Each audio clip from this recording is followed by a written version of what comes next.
And we've got all the right in the world on our side. And there ain't no reason to be afraid. And there ain't no reason to not take the challenge dead on. Because I'm going to tell you who we come from, folks. We don't come from some weak, jellyback, spineless people. That's not who we come from. None of us. And it doesn't matter what color you are, what nation your folks hail from, how much money you got. We all share the same name. We are Americans. And at Bunker Hill, there was Americans. And at Fredericksburg and Gettysburg, there was Americans. And at Iwo Jima, raising that flag on Suribachi, it was Americans. And at Pork Chop Hill, there was Americans. Khe Sanh, there was Americans. And on 9/11, there was Americans who ran towards those burning buildings.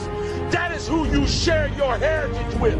You do not share your heritage with a weak and ineffective people who cower at the sight of trouble. You share your heritage with a strong and brave people who are determined to hold on to their freedom and for the freedom of future generations. Guys, it's time for us to stand up and be that generation. It's time for us to stand strong and proud and remember who we are. That we are Americans. And as long as we stand as the vanguard of freedom in this nation, freedom will survive you. Not only survive, it will thrive. So guys, it's time to put on our packs. It's time to fix those bayonets. It's time to get ready. We got a fight on our hands. And our fight is not for us, for all those generations that's going to come behind us. Let's save America, folks. We hold these truths to be self-evident. That all men are created equal, that they are endowed by their Creator with certain unalienable rights, that among these are life, liberty, and the pursuit of happiness. Okay, guys, sorry about the blip in the start of the program. It happens every now and then, but I have to tell you, I'm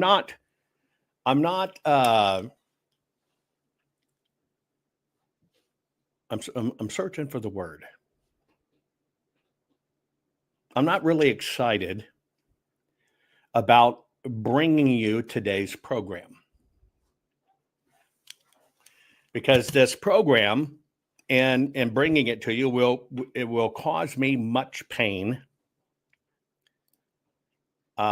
grief, and just presenting it and just having to deal with this, frankly.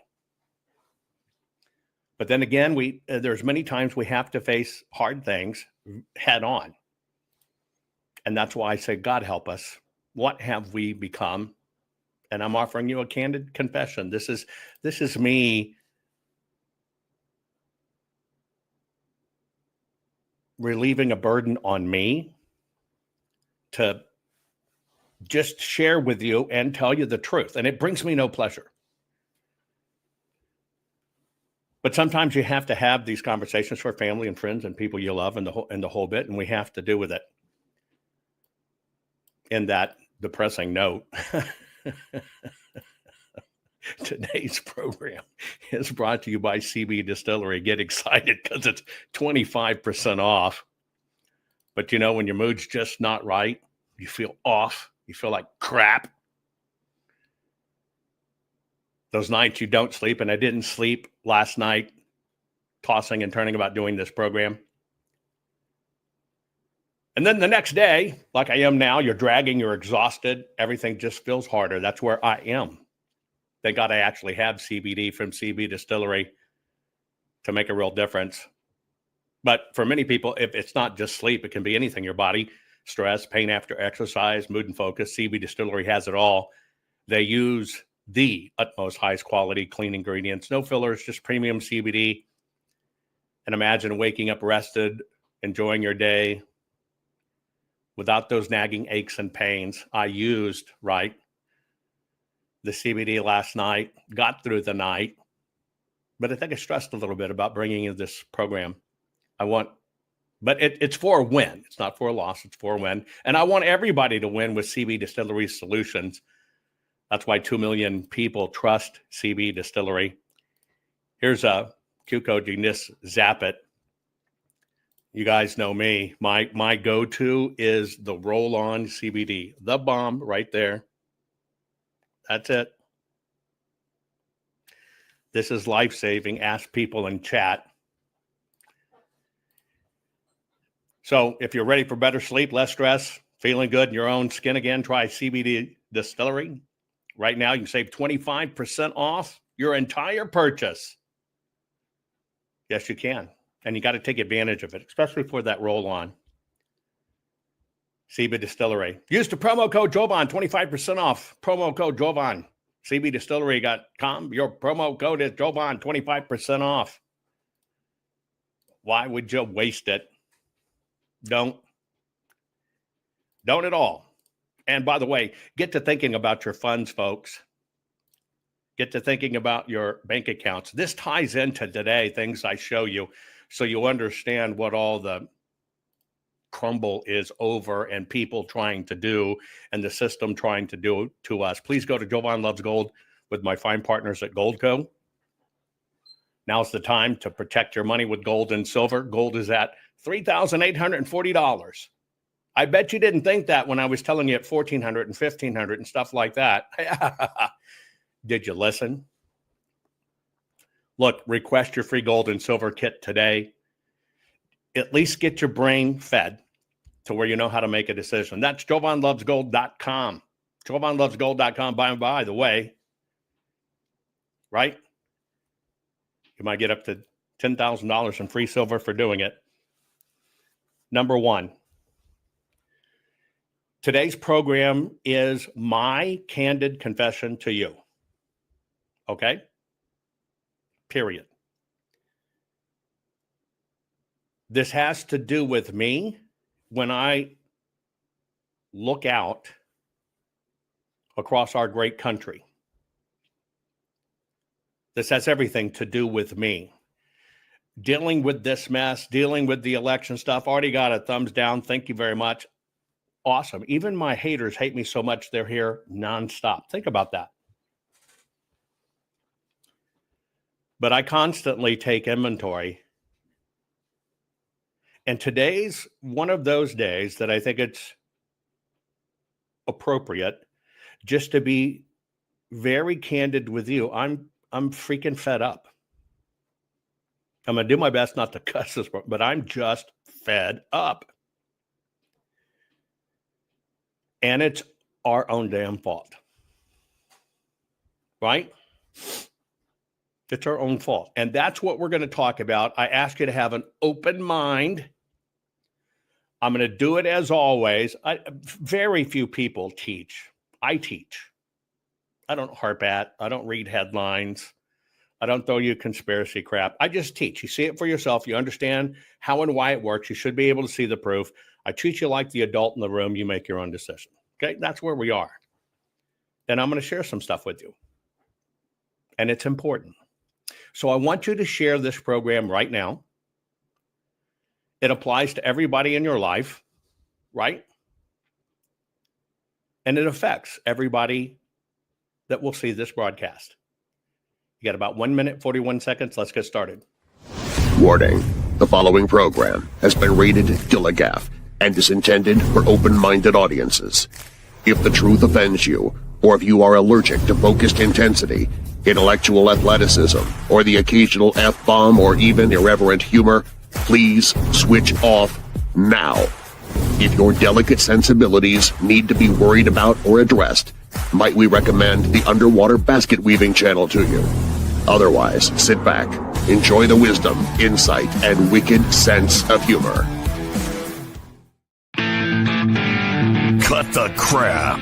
How many times a day do you want to say that to politicians, the elite, the loony liberals, the fake news media, and the gender-confused, emotional socialist snowflake crowd? Cut the crap is your secret weapon for fighting for our freedoms and our great republic. It all begins with a massive mental enema, freeing you from the toxic news and politically correct views, which constipate your consciousness with stinking thinking. Your host, Jovan Hutton Pulitzer. He's known for calling out politicians and telling them to cut the crap. You've seen him on virtually every television network and listened to him on Coast to Coast Radio. And now he's here to help you learn to fight for America. Culture, race, and American politics. They all have one thing in common. They all need to cut the crap. Now, here's your host, Jovan Hutton Pulitzer.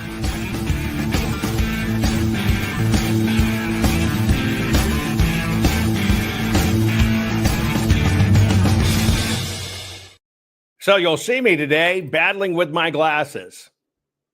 See my glasses? I'm unable to hide my emotions. See my glasses? They're steamed. How weird does that look? So I got to take them off because I can't see through the damn things. And then I need them and then I can't see. I'm steamed. I'm steamed, but it's a God thing. It's a good thing. It's a God thing. But I'm telling you right now,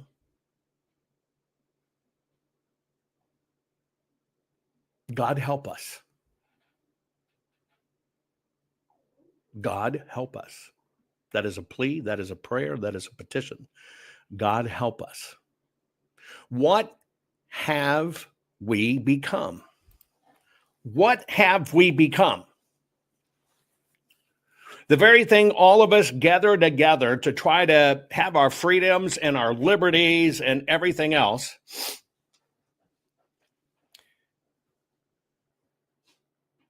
And we're trapped. And we do it to ourselves, right? We do it to ourselves. I sat outside yesterday, just looking off into the mountains, just thinking about the situation we're all in together.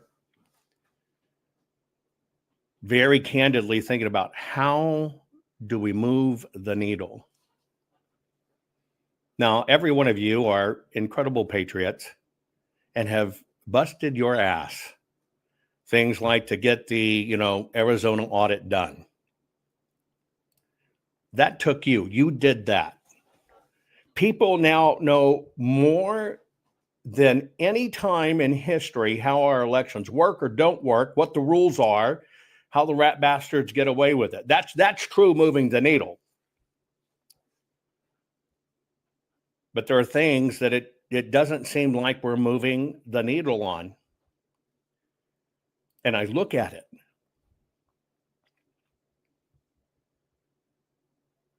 And I've come to the realization, God help us. Because we've become something different. I'm going to show you a few things that kind of tipped my trigger, not triggered me, just tipped my trigger, that made me decide we just got to have a very candid conversation with each other. We really do. I don't know if you've seen this going around, but did you know that JonBenét Ramsey is Erica Kirk?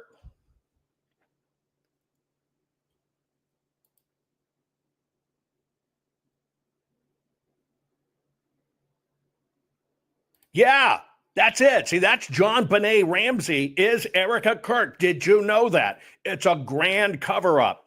She has been groomed and trained. They put these people in our lives. That's what they kidnapped her for. Here's the forensic evidence.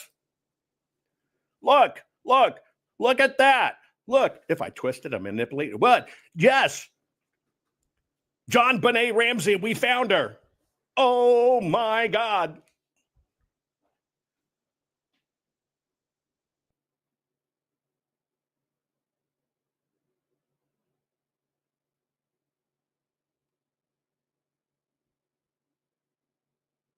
Millions of people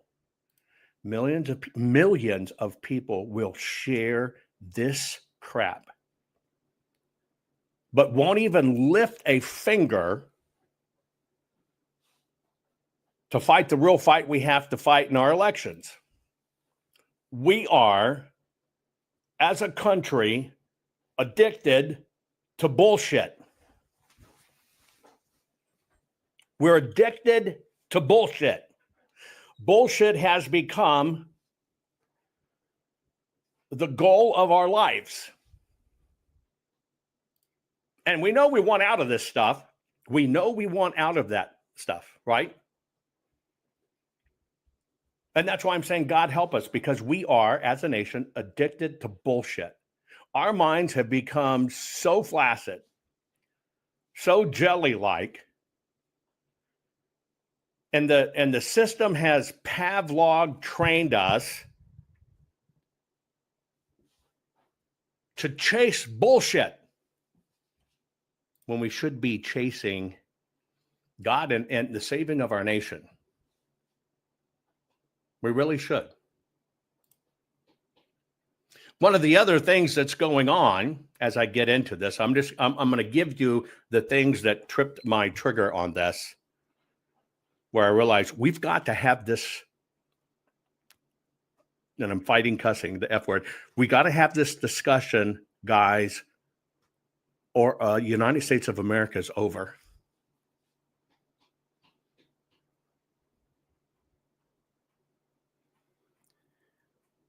We have to have this discussion. We have to have this come to Jesus meeting where we decide what are we going to stand for, what are we going to accept, and who we are.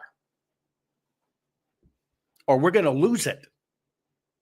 That's why I say, God help us. What have we become? I'll give you a prime example. You may have seen this. Israel killed Charlie Kirk the day after the story of 2 Israeli snipers bragging about killing children dropped. The goal was to push it out of the news cycle, and it worked.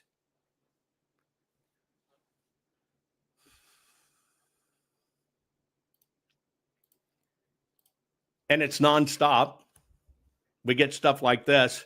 The lavalier mic is the first thing that explodes. You can literally see it when you go frame by frame. Israel killed Charlie Kirk.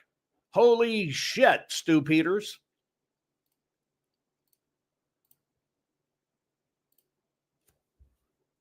Israel killed Charlie Kirk. Israel modified a DJ microphone that it was attached to his shirt. This could be modified and positioned in a way to eject a projectile from it. Watch the clips. You'll see what I'm talking about. You can even see the clip dislodge from his shirt.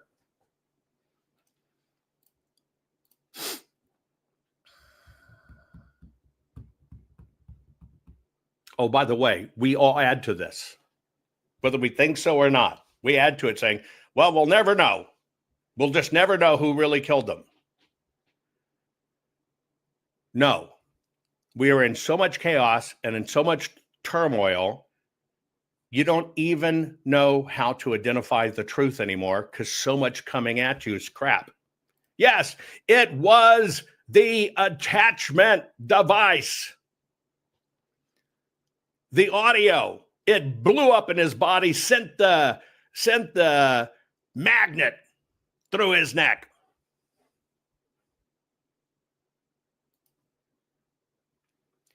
And if people really cared, you'd look at the accounts posting it and you'd find out they're relatively new accounts and they're mostly based in Pakistan. But see, people don't do their work. They don't do their work.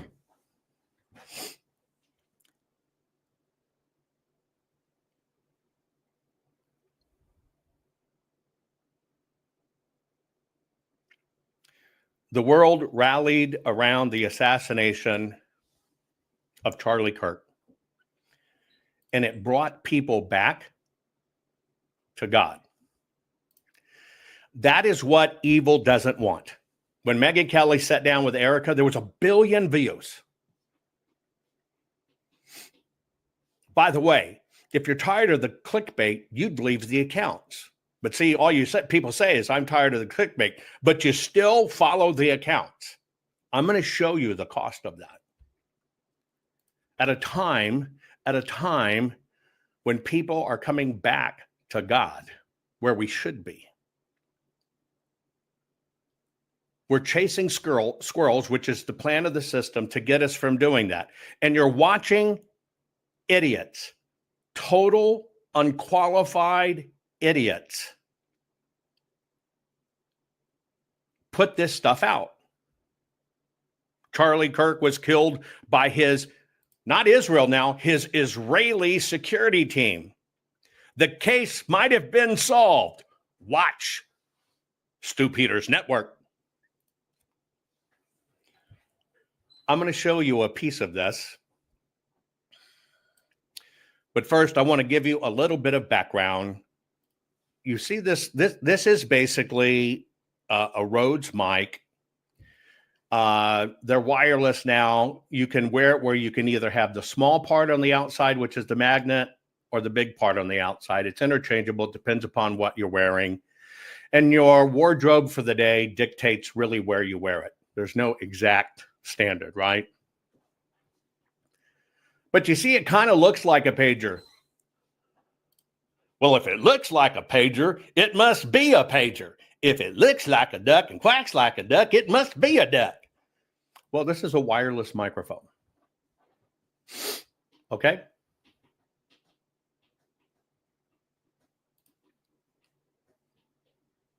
I'm saying this because there are people in this very broadcast I care your family, and you've been misguided by this, and it's killing me. It's just killing me. It's killing me because I have failed helping you learn discernment. I have failed to the point that you can't even become solid in knowledge and make a decision and stand your ground and defend it. You think, well, we'll never know who killed them. That means I failed. But shit, my screen has locked. You might see a temporary pump and dump here for a moment. Hang on.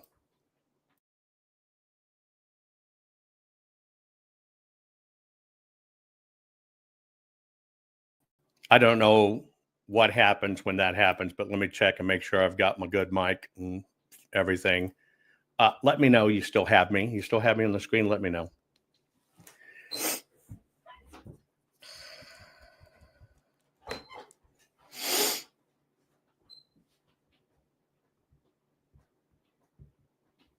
Okay.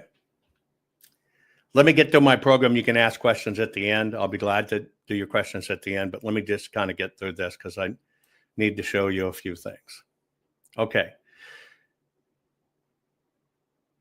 I need you to use discernment. I need you not to use words people put out there and shit. I just want you to understand what you see. And sometimes you have to go a little bit further. This is a microphone with a magnet clips to a shirt. People are saying in trying to do this, you got to hate Israel stuff, which is a con. They're trying to now relay Charlie's death, which has brought the churches were filled across our country, folks. Charlie Kirk had 3,500 affiliates across the country. Now it's pushing 100,000. Satan's pissed.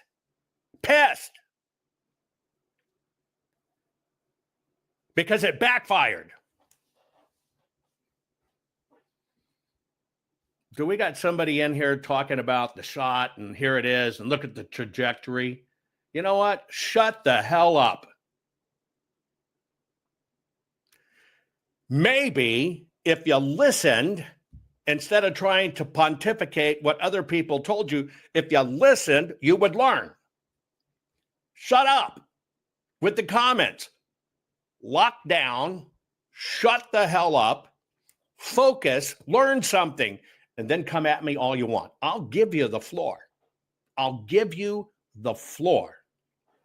Okay? I'll give you the floor. But learn first. Is that okay? Is that okay? You got two choices. Shut the hell up. I'm talking to chat and learn, and then you can come at me, or you're gone, because we're here to learn. And the problem is the system wants other people interrupting, interjecting, doing this. Well, dooby-doo, dooby-dooby-dooby, dooby-dooby-dooby-doo. Stop it. Learn. Now, let me show you how people work visually. Okay?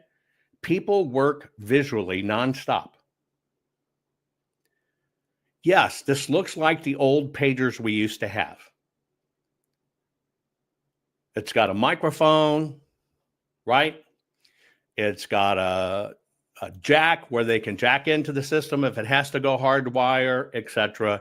it connects by a magnet. But yeah, it looks a lot like a pager. Well, we know that Israel did exploding pagers on Hamas. Let me show you what that looks like, okay? Focus on the man in the checked shirt. In a moment, he's on the floor, wounded in the midriff.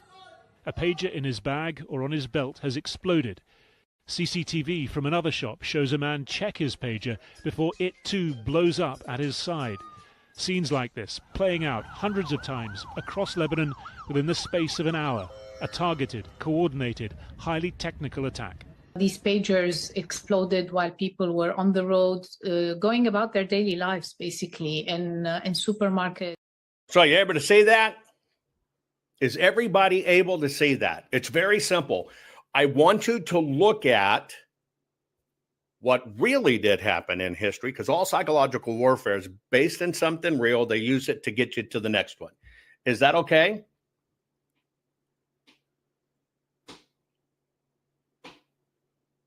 Right? And I'm only using Charlie Kirk to prove a point so I can get to the topic of our world. I'm using Charlie as a training lesson, which is what Charlie did as well, so I can get to what the hell is up with our world. Now, again, pay attention. Don't get into questions. Don't get into theories. Just watch what happens when one of these goes off. Focus on the man in the checked shirt. In a moment, he's on the floor, wounded in the midriff. A pager in his bag or on his belt has exploded. Okay. Let me give you an example. And I'm going to be very candid. I'm asking you to clear your mind. I can't be 27 minutes into this telling you, clear your mind, let me do this, when somebody comes in and said, well, this was a coordinated time event operation to go after Charlie, and it doesn't jive with the narrative. Stop it. I'm trying to save as many lives as I can, even if I have to stop chat on Rumble.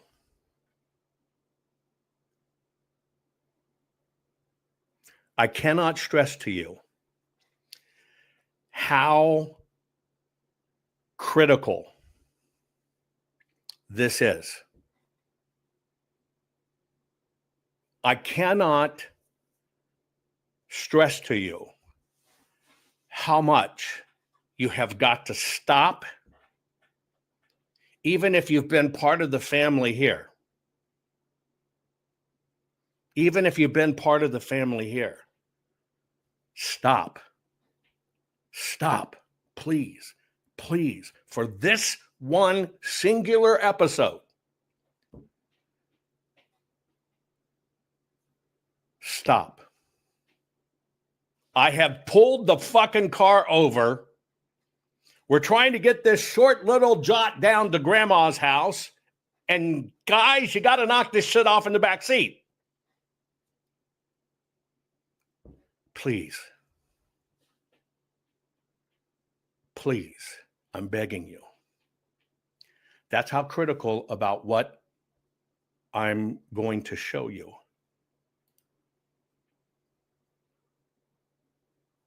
And here somebody says, you're not an expert either. Here you go. Ready? Fuck you. Bye-bye forever. Holy shit. I won't tolerate that. I won't tolerate that. Because if people would have held their tongue, part of you see the bottom part here, a candid confession, you'd have found out a fucking lot more about me than you've ever known before. I have a limit. I will exercise that limit. Even if it means I just don't broadcast. I have a limit. Today's program is not just an episode. It's not entertainment. It's our country. I have a limit. I am at my limit. Most people only assume they know where I'm headed. I guarantee you, you have no idea where I'm headed.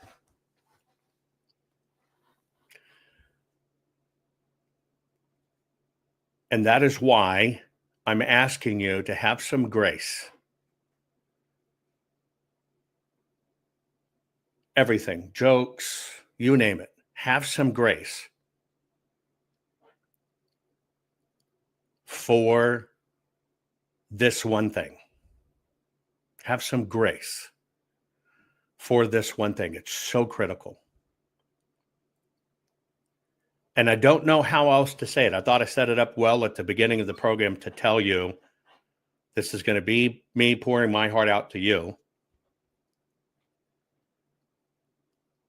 to try to show you some things.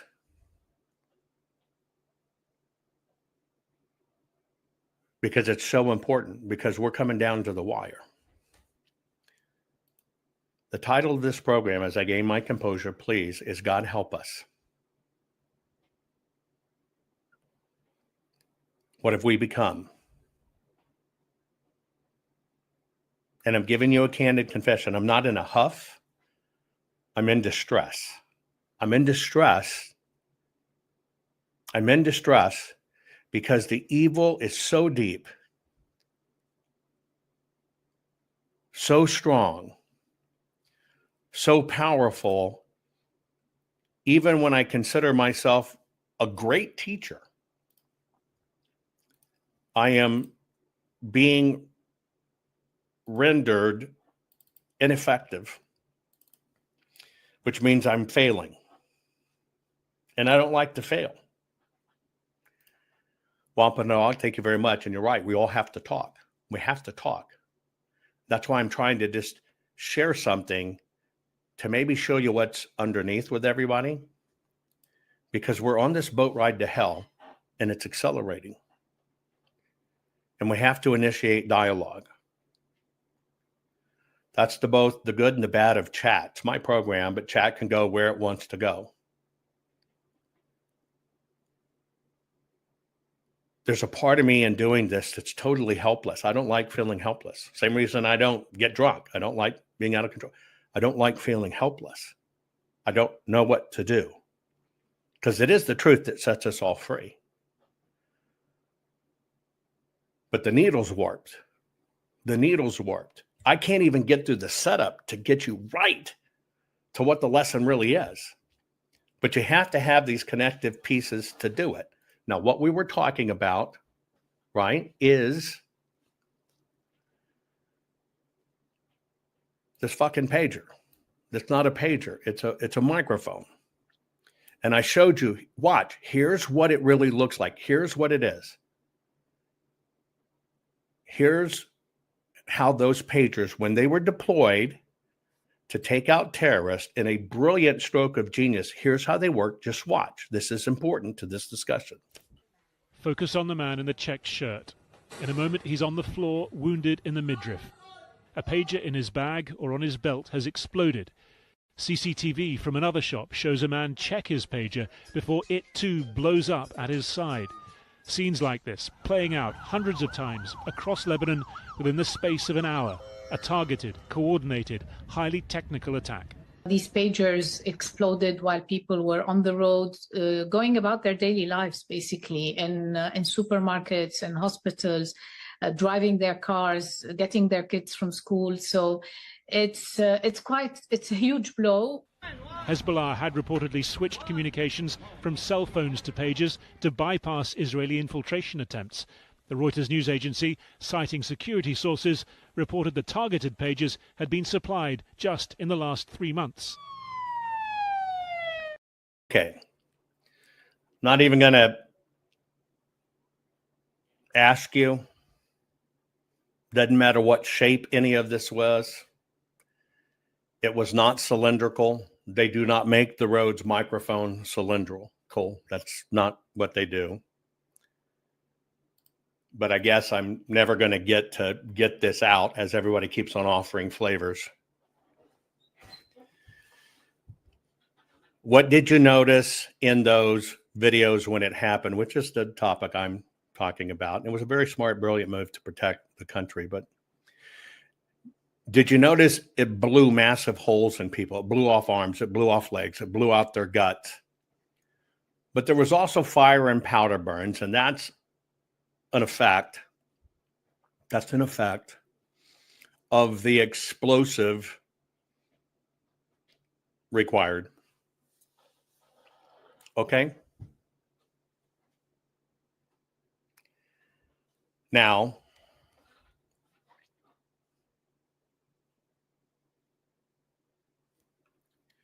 when there's a murder scene and police are attempting to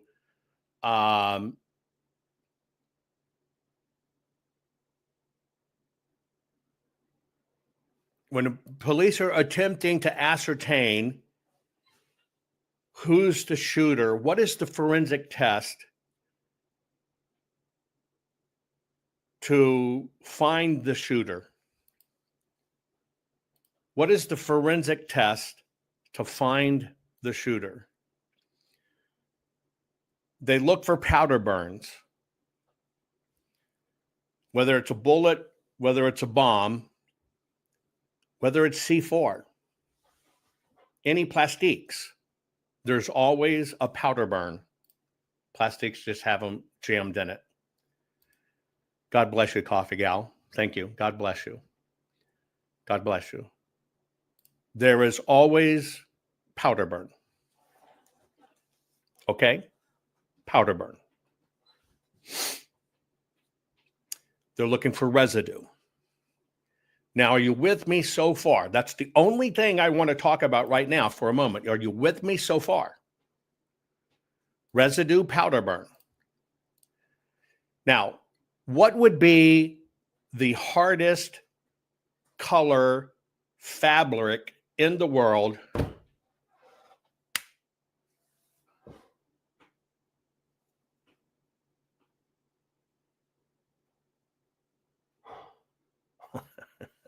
people can't help it. But they didn't do any forensics. They didn't do this. Let me figure out. I don't know. I'm going to try to figure out how to shut down chat. Bear with me. I'm looking. Just give me a moment. Just give me a moment. Now I'm doing it for my peace of mind. Now I'm doing it for my peace of mind.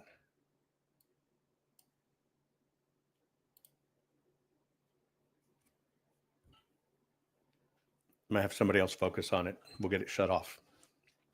Okay. If you were looking for powder burns,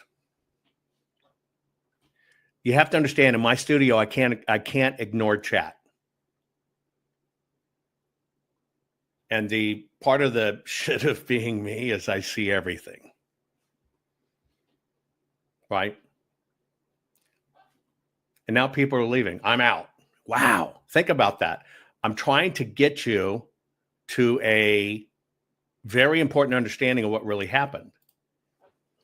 And people have made the decision, I'm out. Now, I want you to think about that for a moment. The system, right? If you can't go crazy and you can't go all over the places and sit and learn, which is exactly what they don't want you to do, I'm out. I want you to think of that.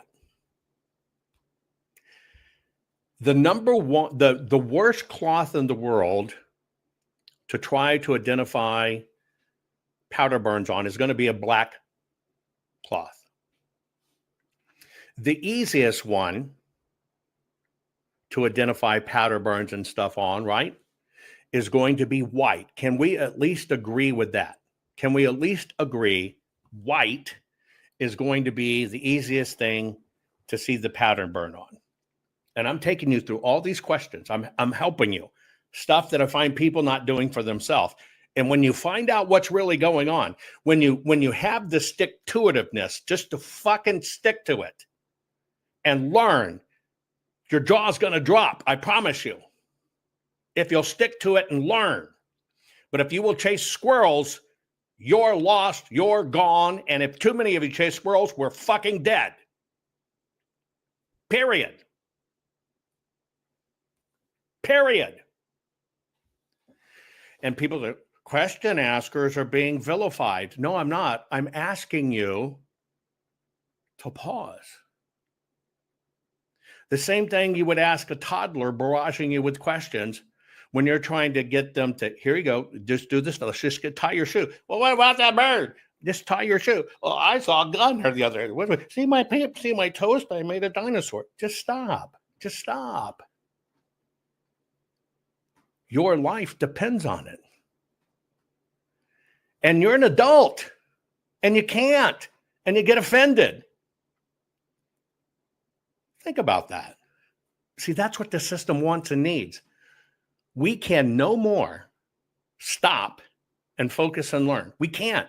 That's why I said, God help us. What the hell have we become?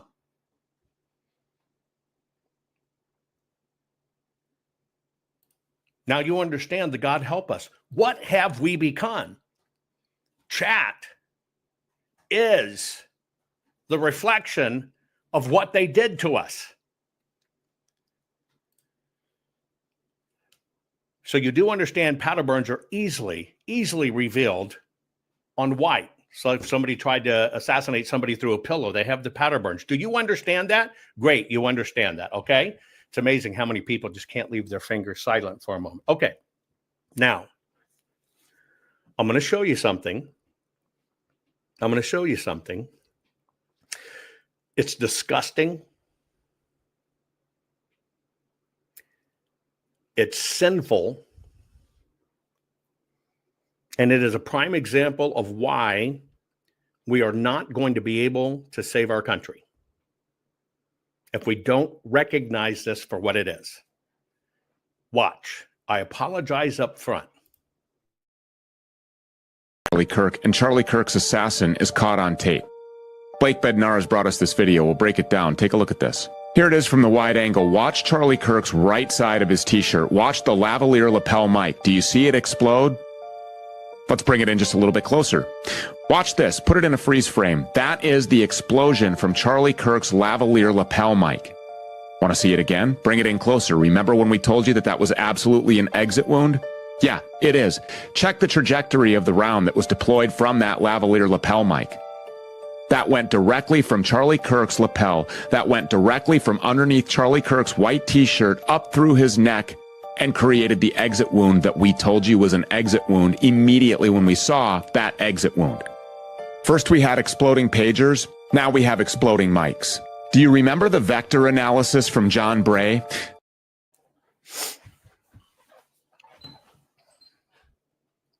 Now we're going to deal with this because it gets us to what's really going on.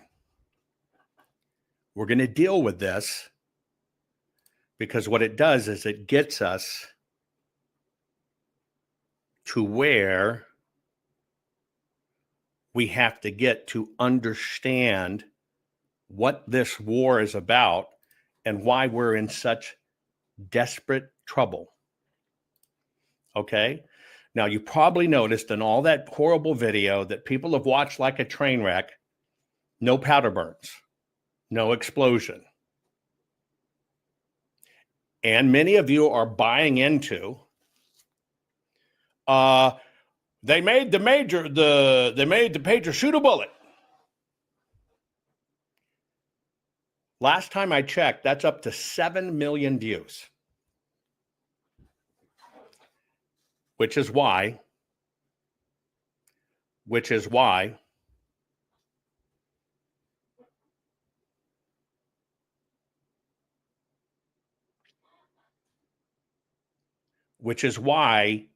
we're in trouble. 7 million views of that crap. Telling you that Charlie Kirk was killed by his Israeli security team. Now, here's ballistics I want to show you. Is that okay? See, you already know this. You already know it. And you already know it because of the Zapruder film.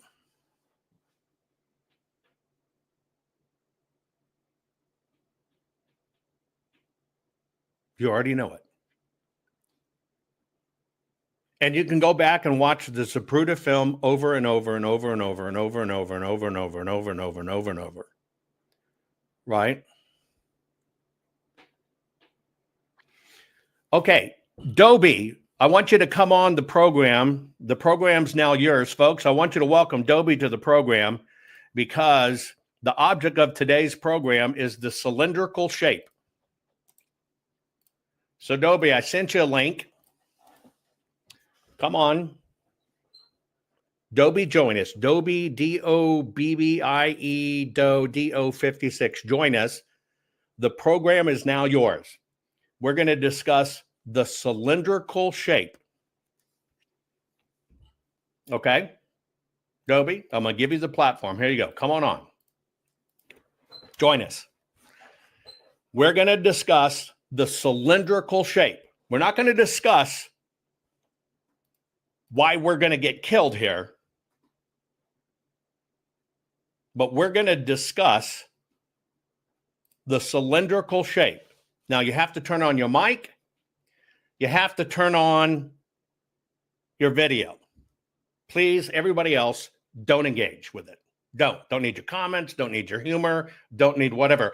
Oh, Dobie says I can do it without you. Let me show you what I can do without you. You are permanently gone. Okay, now I can move on. All I had to do is to get to that point. Okay. Now, this is the ballistic analysis. Which way did Charlie fall? Which way did Charlie fall? If I'm Charlie and you're looking at me, a few things I need you to notice about Charlie. When he had the muscle contraction, his knees comes up, his hands comes up, and his hands curl. That's instant death. And he went like this. Over and to the left.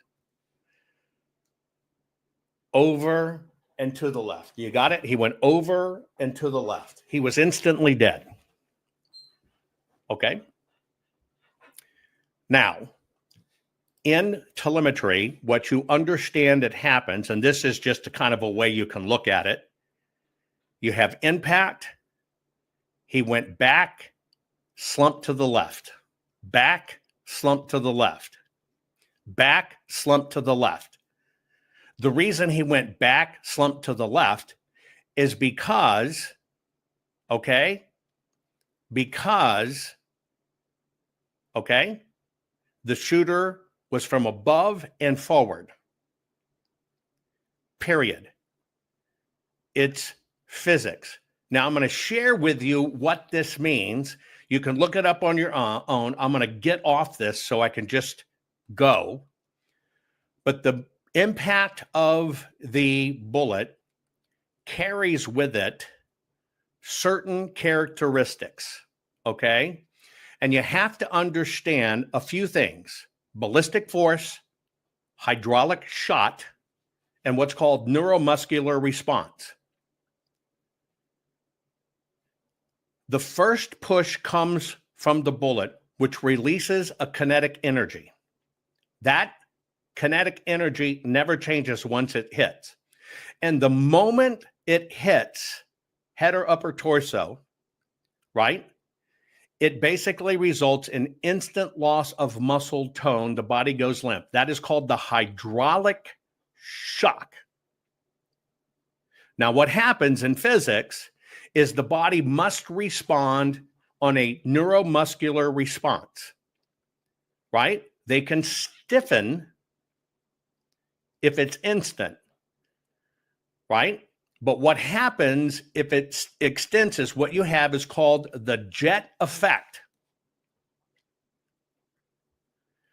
Charlie was resting at the moment to his weaker side. His weaker side. And so what happened is he's resting. He put down the mic, right-handed, put down the mic to his weaker side. When that bullet hit him, the hydraulic and jet effect is what you're seeing on his shirt. Not somebody shooting from behind. And I'm going to wrap this up so quick so we can just get to what the real freaking story is. It's not somebody with a little gun and a cell phone gun. That is not what it is. It's not an exploding mic. No fire, no blast, no stippling, no nothing. Charlie was shot from the upper right. That the hydraulic action of that happens here, the hydraulic part of it that happens, because you cannot change once that trigger is fired, the ballistic force, the hydraulic shock, and the neuromuscular response. And it's 100% like it should be, where the shot came from and how it hit his body. Now, if that microphone, and I'll show that disgusting shit just one more brief time, you don't see the pieces. What you're watching is called hydraulic shot. It's the bullet's momentum. It's the bullet's momentum from above hitting Charlie and the shock wave that goes through the body. It's a shock wave, a massive ripple. It was just enough to create enough torque for the microphone, which is only connected by a light magnet. It's not you can't take it out and stitch in a shirt. It's just a magnet. They drop all the time. They can't have, just so you know, it's a microphone. You can't have too much magnetism. It interferes with the signal.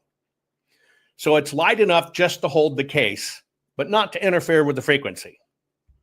Nothing explodes. You don't see it explode through a shirt, but he tells you, see it? It exploded. Watch the lie. Charlie Kirk, and Charlie Kirk's assassin is caught on tape. Blake Bednar has brought us this video. We'll break it down. Take a look at this. Here it is from the wide angle. Watch Charlie Kirk's right side of his t-shirt. Watch the lavalier lapel mic. Do you see it explode? Let's bring it in just a little bit closer. Watch this. Put it in a freeze frame. That is the explosion from Charlie Kirk's lavalier lapel mic. Want to see it again? Bring it in closer. Remember when we told you that that was absolutely an exit wound? Yeah, it is. Check the trajectory of the round that was deployed from that lavalier lapel mic. That went. Did you see an explosion? Your own eyes. Did you see an explosion? Yes or no? Did you see hydraulic shot?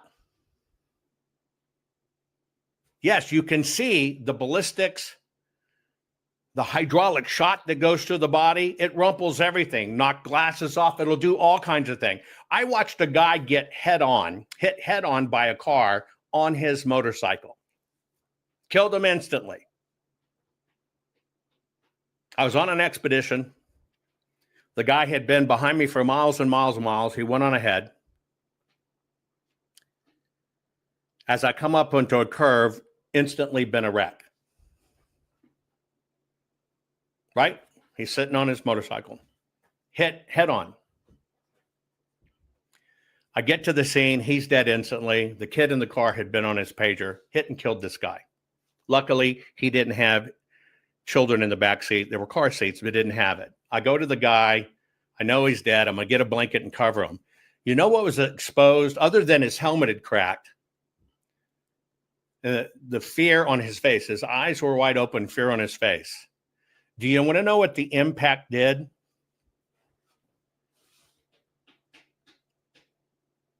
The impact of him being forced over the motorcycle ripped his pants in the crotch, ripped his underwear in the crotch, and his dick's hanging out.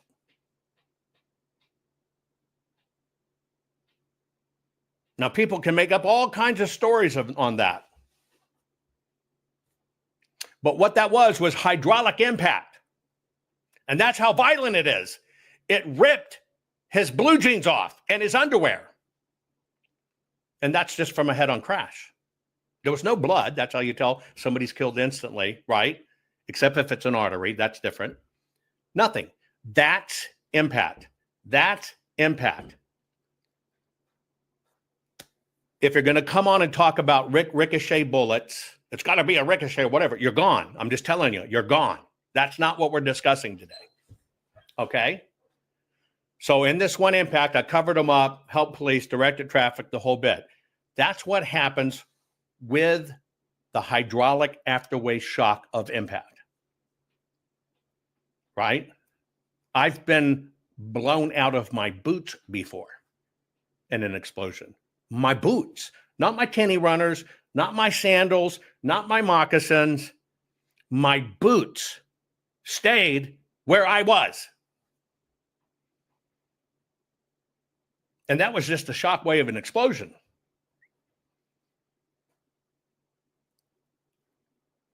It's the nature of physics. And you did not see an explosion happen. You were told an explosion happened. You did not see that. You did not see a bullet projectiling. You did not see fire or stippling or any of that. You didn't see any of that. You were told that, but you did not see it. I showed you exploding pagers from Israel. Now we're going to get to the meat, okay? You saw no powder burns. You saw nothing, okay? But you're told that. And the reason I'm doing that,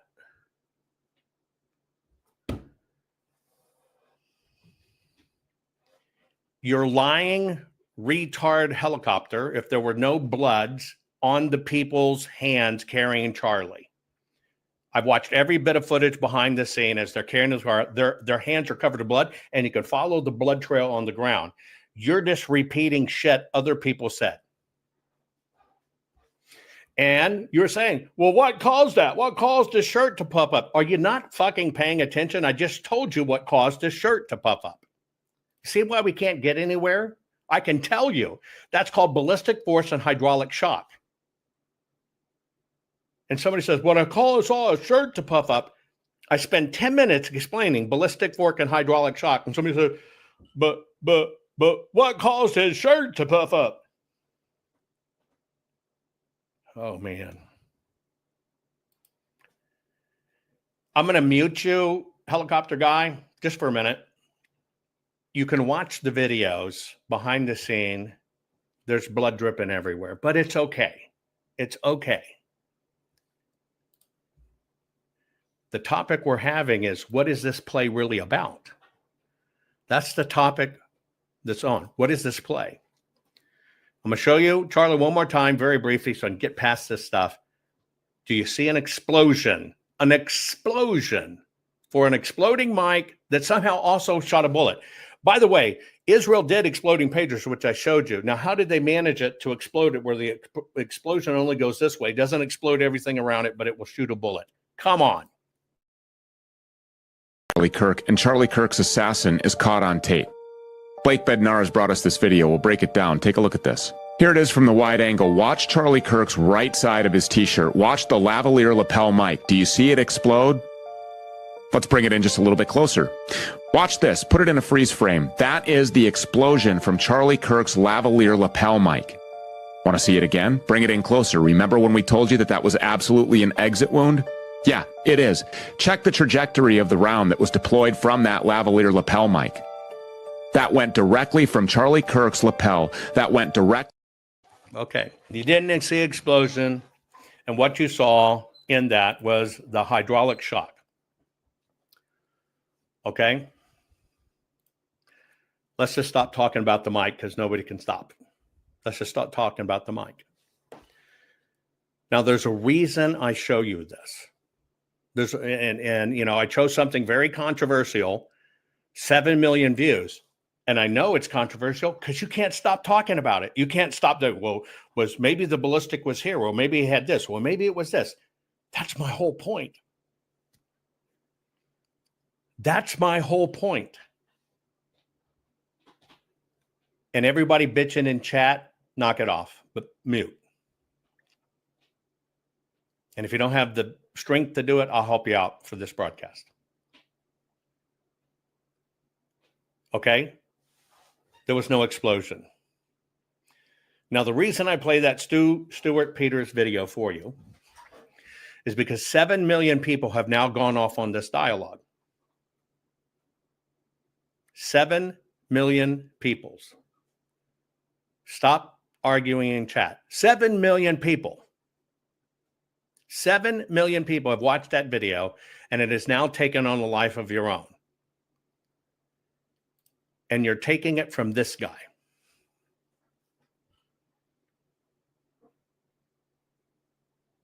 The person who is telling you what happened is a fellow that you might not have known a decade and a half ago, okay, at First Avenue 7th Street entry. Focus. Oh, what a play on words. Focus. Let me show you, because you don't know, who Focus, somebody who knows how to focus. I know how to focus. You ever listen to Focus, the rapper? Let me play a little Focus for you. Make it, Stuart. You're gonna make it, my special boy.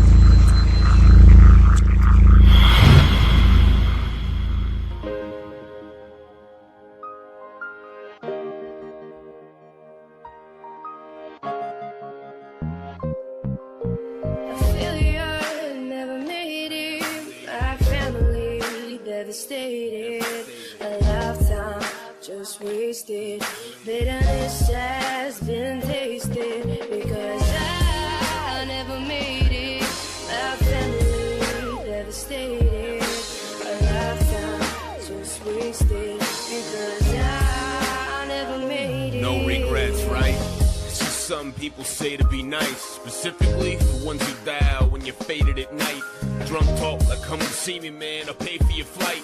You gotta hear this new shit I'm on, the video's right. Dog, I've been talking to record labels, investors, promoters, and the future looks real bright for Focus. We're planning on shows in the tropics. I'm talking Grammys and Oscars. Halftime for football and in the ring with them boxers. They're gonna know the name Stuart Peters. From the grassroots music to influence on big screens and movie theaters. I'm finally gonna live that dream. It's worth the thin times I went through to make a difference in these little kids' lives. And then the shock hit when I opened my eyes. And now I know this whole episode I've been hypnotized. The extinguisher's been deployed. The fire inside of me is slowly burning out. Now I realize that I'm a failure, never made it.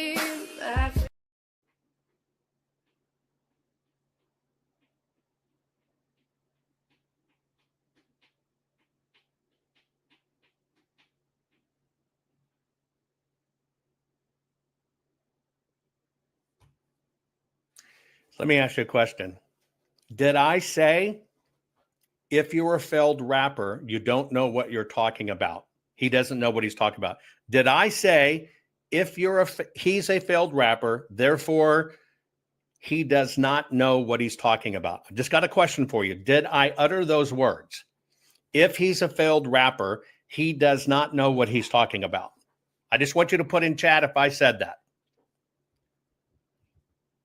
Yes or no? I didn't say that. So let me tell you how this works. Grass Guy put in, let me get this straight. Because he's a failed rapper, he doesn't know what he's talking about. And then the second part was, it's disappointing, Jovan. I thought you were better than that. You have a whole audience here that can tell you I didn't say that. But I'm going to give you a gift. You're gone forever. I apologize that we can't cohabitate. Okay. So I'm giving you background. I never said he can't do anything because he's a failed rapper. Never said that. Never said that. Ever. Not at all. Not at all. The first thing I'm trying to do is give you some background. Now, that video that 7 million people have watched of that horrible analysis is the most offensive thing you can imagine to Erica, family, and everything else. But see, it's not designed to tell the truth in any way. Not at all. It's not designed to tell the truth. It's designed to get clicks. Now, my issue, hang on. You think my issue's with Stu. Not at all. But see, I don't tolerate weak fucking minds. You have to, I beg, listen and learn. My issue is not with Stu. Stu has a total right to run his business any way he sees fit. Every sinner has a future. Every saint has a past. Period. My issue is not with Stu. I don't approve of it, but it's his show. I don't approve of it, but it's his show. Now, that's his choice. His choice, and he's been successful at it. In his rap video from 13 years ago, he tells you, I'm going to be a star. People are going to look at me. I'm going to make movies. I'm going to do this. And he did. He made a movie on Died Suddenly and other stuff. Stu has legitimately been successful. The reason I'm doing this is not because of Stu. It's something else. Okay? And it's something about broadcasting. So most of you don't know that Stu was focused. That was his one foray to try to be famous. And people never check it. And Stu has told you it's the Jews. He was killed by his Israeli team. It's the Jews. It's the Jews. Stu has been wildly successful. Kudos to him. Kudos to him. The next question I ask is, okay, what are we looking at when we see something like Stu? And you can insert any person in there. Candace, you name it. Stu's background, basically, right? He was born in 1980, April 1st. In his teen years, he was arrested for stealing stereo equipment from Radio Shack. In the 2000s, as a younger adult, he was a rapper, right? 2000s to 2015. Now, that is not that long ago. You understand that. That's not that long ago. When we all started talking about what's up in elections, he basically worked as a bounty hunter, did some things questionably. Even Minnesota changed its law for it, but he got many charges during that time. When we're first starting to talk about Donald Trump, including charges of impersonating a police officer, unlawful use of police style and lights, low-level robbery, right? Some of the charges were dropped, some weren't. He was basically fugitive recovery, Minnesota and Florida. He shifted. When all of this became hot in 2020, he started doing a podcast and he took off and he rose to prominence with COVID-19, telling you all kinds of stuff from it. That is it. That's it. Stu's been successful, wildly successful. So I'm not saying Stu is bad because he was a failed rapper like Grass Guy. I'm saying Stu doesn't have the background to allow him to do forensics, understand forensics. So Stu made a decision. Stu's decision was to get into podcasting. When he got a little dose of podcasting, he flexed a little bit. You saw it. You just not recognize what you're seeing. Somebody who knows their stuff focuses on their stuff and brings you consistency. Other people will go, it's elections this day. It's, I infiltrated Antifa this day. It's, COVID. It's save the J6ers. I'm a hero for they boom, boom, boom. They're trying to find what gets them the most clicks, the most views. They're trying to find what gets them the most clicks and the most views, because that's their business. They're in this game of podcasting, clicks and views, and it's their new income. Most of them, you don't find any background, right, that would lead them to this. They stumbled onto something, they did it. He's a performer. Kudos to him. He's done fantastically well. But see, I'm having a discussion about God and morals.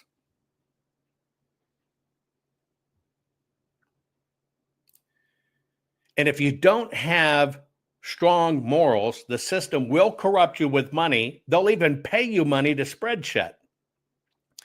This kind of brings me to where I'm headed finally, so you can understand all of this. I'm going to give you a few other pieces, okay?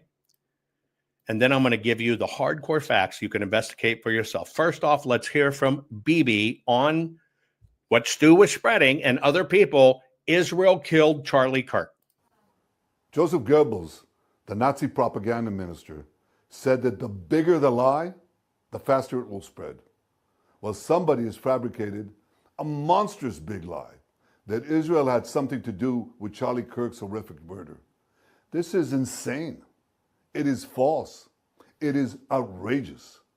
Charlie Kirk was a giant, a once-in-a-century talent who defended freedom, defended America, defended our common Judeo-Christian civilization. Charlie loved Israel. He loved the Jewish people. He told me so in a letter that he sent me just a few months ago. One of my greatest joys as a Christian, he said, is advocating for Israel and forming alliances with Jews to protect Judeo-Christian civilization. He encouraged me to make the case directly to the American people about how vital Israel is to U.S. national security. He told me, the Holy Land is so important to my life, it pains me to see support for Israel slip away. Now, if Charlie disagreed with a policy of mine or a decision here and there, not only did I not mind, I welcomed it. This is the essence of Charlie. This is the essence of a free country. It's exactly what Charlie stood for. And I knew that his suggestions always came from the heart, from his love for Israel and from his love for the Jewish people. A few weeks before his death, I spoke to Charlie. I invited him to visit Israel again. And sadly, that won't happen. Now some are peddling these disgusting rumors, perhaps out of obsession, perhaps with Qatari funding. What I do know is this: Charlie Kirk was a great man, and a great man deserves honor, not lies. Rest in peace, Charlie Kirk. May your memory be a blessing. Now, for me, this is about honor. I told you this was about me, but it's also about God. And I'm alarmed. I'm alarmed because in this squirrel chase, people can't see the truth, right? I was going to read the letter to Bibi from Charlie. I'm not going to do it. I'll post it with you. You can read it. Charlie, staunch supporter of Israel and Bibi. Charlie was the one convincing him to bring in influencers to help him out. I'm not going to go into that letter. People took where Charlie was talking about what somebody else had posted. He was saying it. They cut it in a way where it looked like Charlie was saying it. It's all propaganda. This is where we're going to get to the meat of this freaking matter. I only have one more video to show you, and then I'm going to show you what all of this is about. Why I've begged,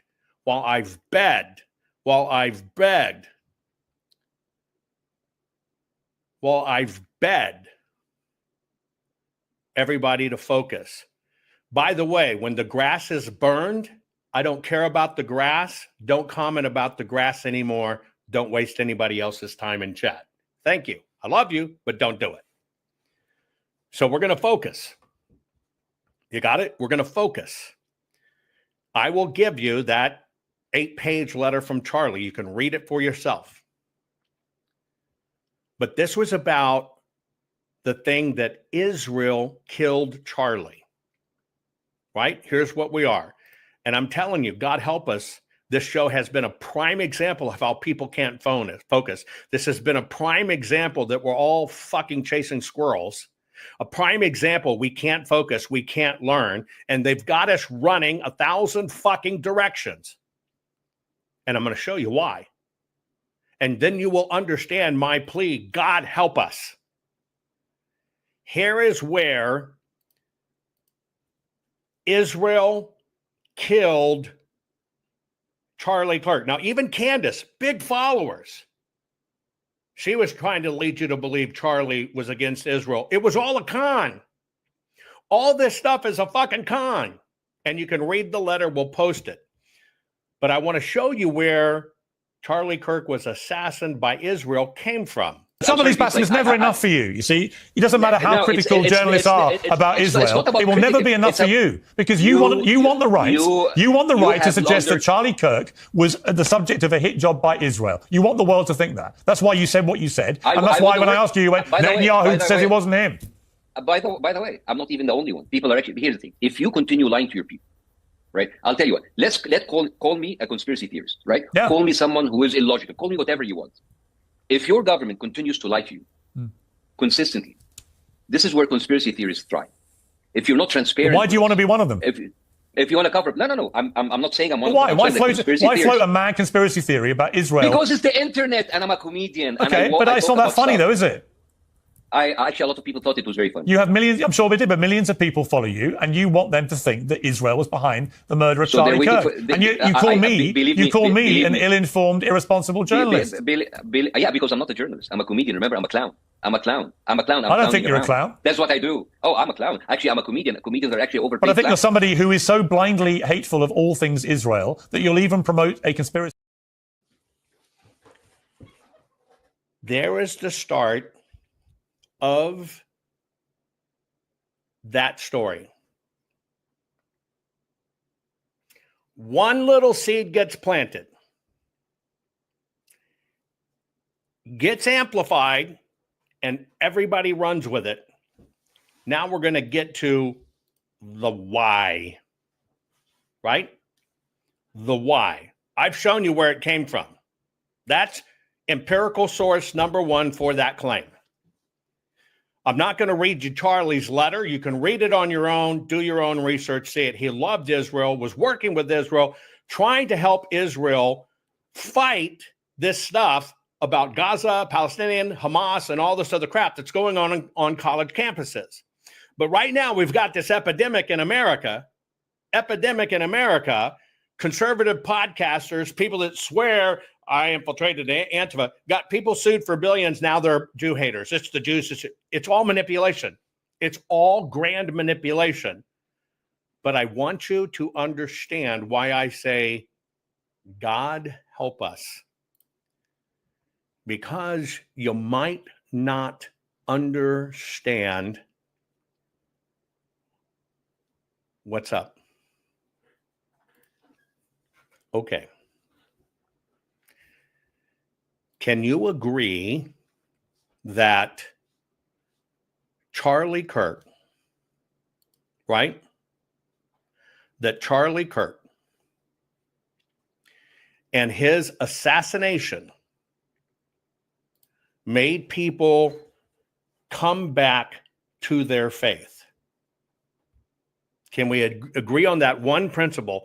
What happened, what you saw all across the United States of America, was people seeing a good man gunned down and people rethinking their relationship with God in a very serious way.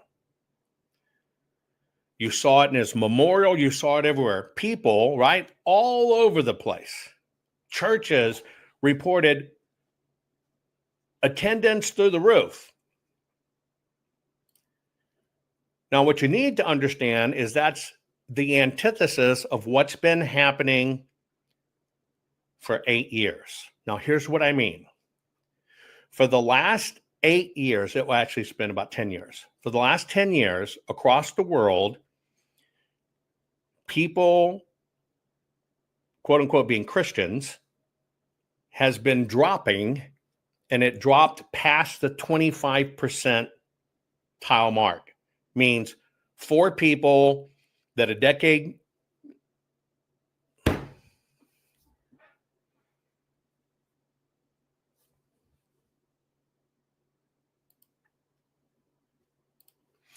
people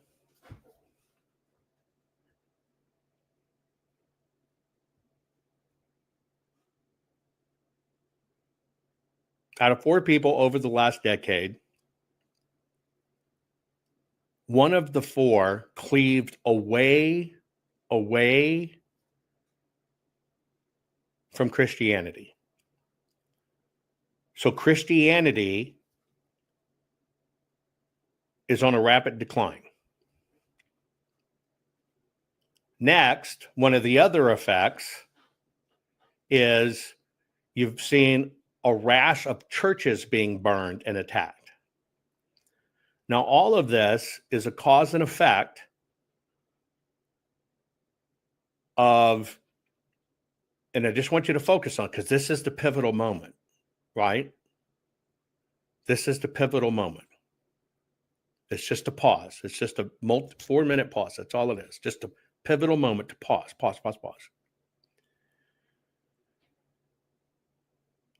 They had worked so much psychological warfare on our kids and on universities and everything else. They were successfully cleaving people away from faith, cleaving people away from God. All around the world, Christians are being murdered. You're not hearing about that. Now, most people don't understand communism and or the New World Order, okay? Communism, people think, is a politics. It is not. Communism is a religion. You can look it up on your own. And in the religion of communism, everything belongs to all the people. Kumbaya, share, everybody's equal, all this other stuff. You don't get to decide what your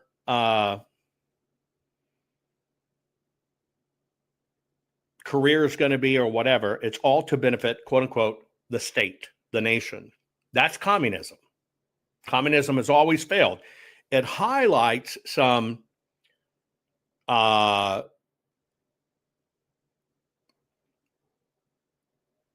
when you look at it, you understand it teaches there is no God. The God is the government, meaning the elite, the people that get in, become the God. That is communism. That's where both Marxism, fascism, that's where all of it leads. They've got to cleave people from God. Okay? Maybe I made a mistake in using Charlie as the example, but you'll understand here in a second. Because everybody kind of wants to talk. Was it professional? It was just, that's not the point. So what happened is something that evil meant for wrong, for bad, backfired. And it backfired spectacularly. See, what a one world government does, what North Korea and stuff does, what these things do is they eliminate all religions. All religions. They eliminate them all. The religion is the state. The leaders are your gods. Now, this brings me to how does all this connect? Okay, now I want you to think for a moment. How many of your friends, family, podcasters, etc. Sorry for the thumbs down, guys. I said I would mute, and the mutes are only 5 minutes. I would mute if you just couldn't stop and focus. It's some were personal, some aren't. You just got to understand what's up. And I love you to death. Just understand what's up. Do you believe that over all of these years that they have been trying to destroy the family unit and they have been trying to destroy women having babies, married families, right? Can we agree that that attack has gone on? Yes or no? Really simple. Can we agree that they've been trying to destroy the family unit? They've been trying to destroy marriage. They've been trying to destroy babies, having big families. Well, they've been doing it very successfully. Can we agree? In process of doing that very successfully, all the things that made society great, like having freedom and having liberty, right? And having the right to come up with your own companies and everything else. They made capitalism bad. They made white being bad. All of that. Those are all attacks to separate people. But at the heart of it, basically is killing God. Killing God. Now, can we agree that when doctors tell you your baby was born trans and we've got to take off her forearm skin and make her a penis and cut off her boobs, or your little boy is really a girl, we know, because we know what they are, that these guys are playing God? Can we agree that the system has begun to play God? Can we agree with that on that comment? Do you think that's actually happened? Okay.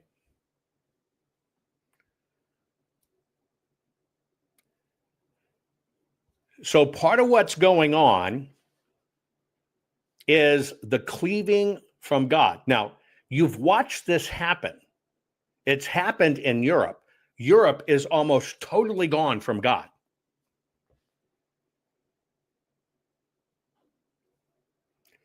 Look at what Europe's getting.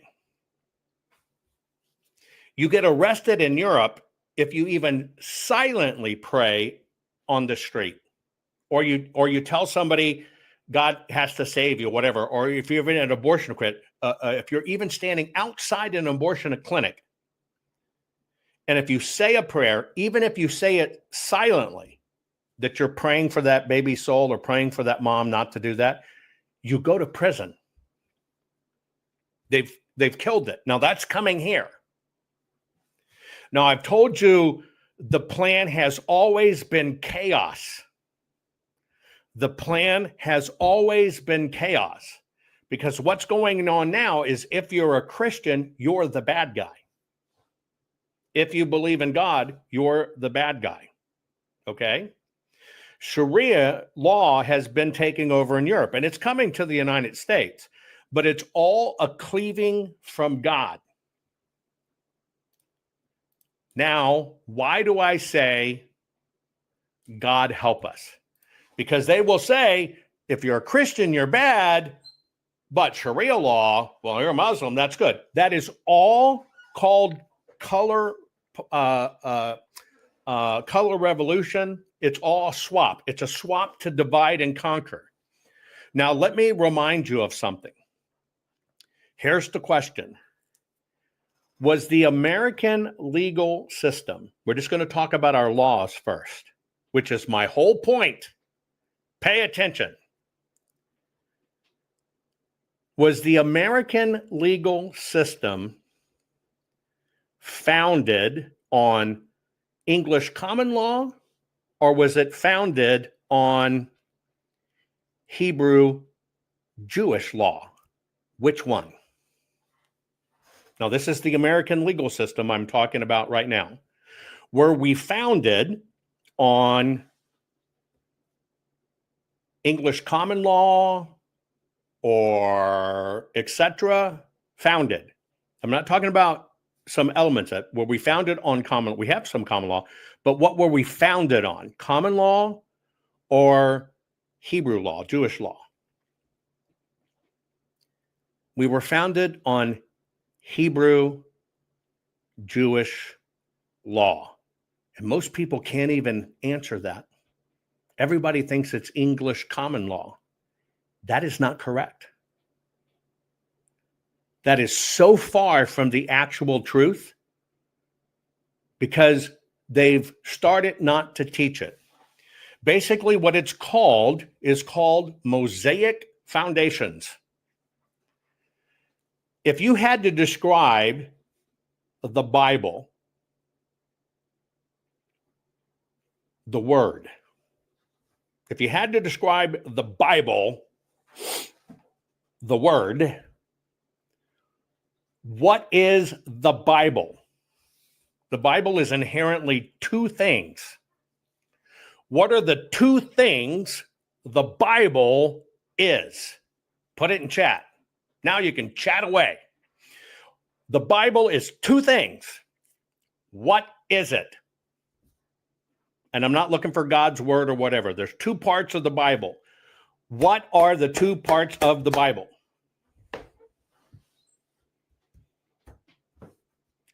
Everything that founded this country comes from the Bible. Everything. You're not getting what I'm saying. You ready? Old Testament, New Testament. Old Testament, New Testament. Old Testament, New Testament. What was the Old Testament?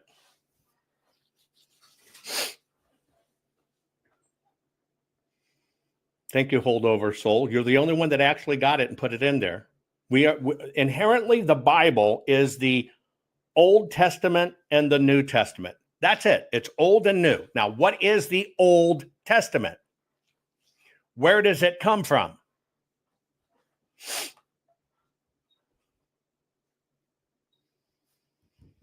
The Old Testament is Hebrew, Jewish, period, over and out. Jewish law, Jewish history, using Jewish and Hebrew and everything together. Now, where did the New Testament come from?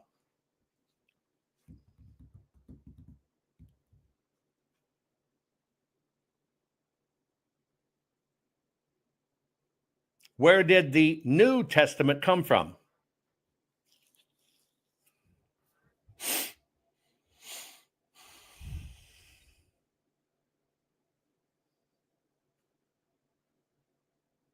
People think it's from the disciples of Christ, but sadly, people don't know the true difference. They'll tell you it's Paul, but it's actually somebody writing in the name of Paul who had been dead for 100 years. The New Testament is brought to you by the Roman Empire or the Roman Catholic Church. So you have the Old Testament, you have the New Testament. And I'm not getting into a biblical discussion at the moment. People think it was Christ's disciples. No. You can look at the timeline in the beginning of your Bible. We're talking hundreds of years later. When it all became a Bible is pushing close to 500 years later. But that's not my point. One is Hebrew Jewish law. One is Roman Catholic Church. It is two different things put together. Okay? Period. We're not going to talk about all, there's so much stuff out there, right? But I just want you to understand. So if we called one side Judeo and we called one side Christian, what are we as a nation?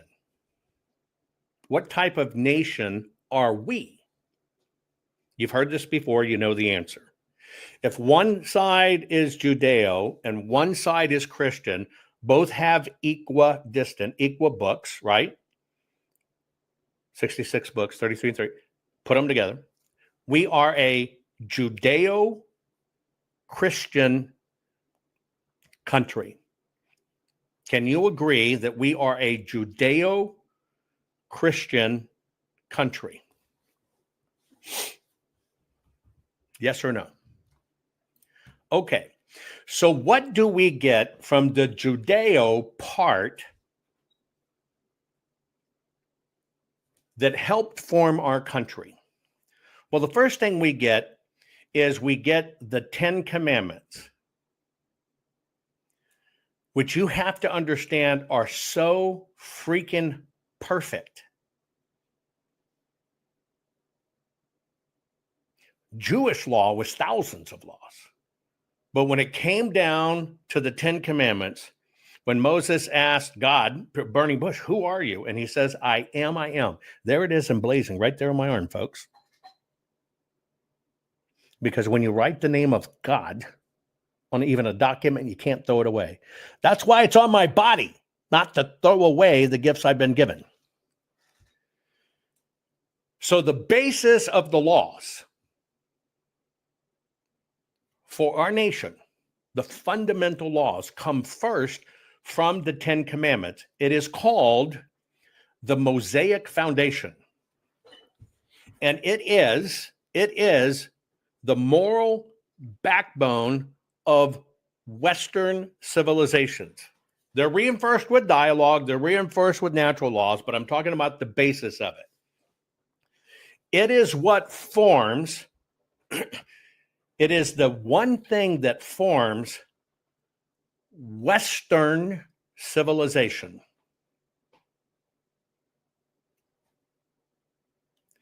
Now, the next part is called covenant theology. This is a very important part of how our country, you see, my program wasn't about Stu Peters, was it?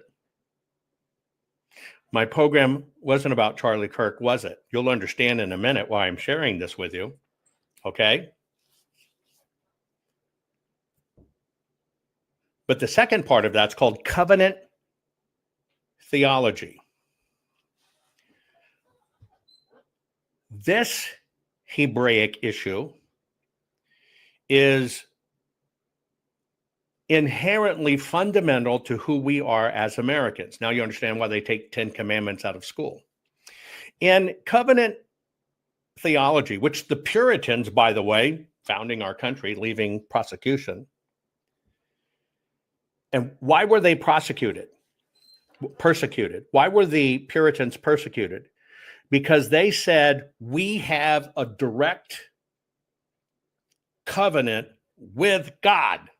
We have a direct connection with God. Why did the person named Jesus get killed? Because he said, you have a direct connection with God. It is the combination of the 10 Commandments, Judeo part, the combination of covenant theology, Judeo part, that formed something very unique in the world. There's only been one like it. And it's called constitutionalism. Now, first off, can we agree they're taking God out of schools? Taking 10 Commandments out of school? They've told you the Constitution's outdated. Those two things are what formed constitutionalism, which is a government that is bound by a higher law. I'm going to repeat that. Government that is bound by a higher law. It's exactly the opposite of what they're trying to do, to say government is law. It is not. That's why you hear phrases like our God-given rights. It is the Judeo part of our combined heritage that formed another very special document. If we can agree that 10 Commandments is incredibly unique, to get it down to 10, you got to see how history repeats itself, and you get more incredibly manifested things that are out of this world but strong. And what is that? Number one, it's our Constitution. Number two, it's how our nation rose and became the mega superpower it is. It all stood for good. It all stood for, we have a government that is bound by a higher law. Now, all of that comes from the Judeo side. Now, next, in it, when you look at Jewish law and the rule of law, now you got to understand, we're the anomalies as Americans. No other countries have been able to do this in the history of time. But we broke free. Kings, queens, BS rulers, to have freedom and liberty. We are a country, the only country created out of everything that was fucked up. Every other country in the world, 189 of them, were created as the result of kings and ruling class.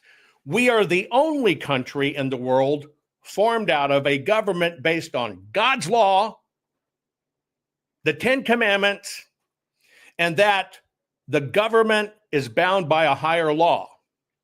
Now, if you just look at our country from that filter, it's why we've kicked ass. It's why we have all these freedoms. It's why we're not going to jail for saying Muslims are bad when they kill somebody. You understand? Now you're starting to get the picture of how really unique we are. Because we're off the charts unique when it comes to America. Now, in Mosaic law, which we got from our Hebraic roots, right? It was the underpinning principle of American notions that people and rulers, meaning the governed and the governors, are subject to the same exact laws. That's called the Mosaic part of our Old Testament. You'll find this in Deuteronomy. You can do your own research. What it clearly says is equality before the law. Other countries do not have that. When you get arrested in Europe for saying these fucking Muslims are raping our daughters on social media and they put you in prison for 2 years, equality is not before the law.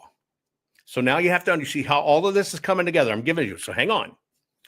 So we have this higher law that we're ruled by, our Jewish law, our Hebraic roots. Also that comes from our Jewish laws that form our country it's called due process and testimony. It's amazing how many people don't know this stuff, right? The reason we have, also in Deuteronomy, the reason we have due process and testimony is because in order to be convicted in Jewish law, you have to have 2 witnesses. In a conviction of a capital case, you have to have 2 witnesses. What are you seeing happen in our courts? They won't allow witnesses, and they're railroading people to prison. See, that's the opposite of how we're founded. So even from our Jewish roots, we get due process and testimony. That's where it comes from. You know what else we get from our Jewish roots? This comes from the Torah, but it's also Exodus 22. You might not even know it because you don't know your history. You don't know how we're intertwined.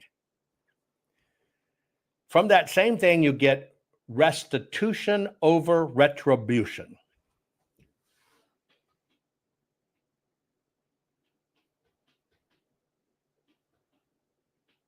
Restitution over retribution. It means you get made whole for that property damage or property theft or whatever the case may be over vengeance. That also comes from the Old Testament. Now, granted, we have some common law influence.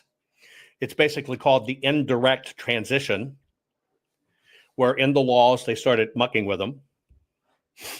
Indirect transition is what it's called. Then we have another thing, which was called the natural rights transition. But I want you to understand where our laws, our system, our constitution, and everything comes from. Okay? All of this that our country was found on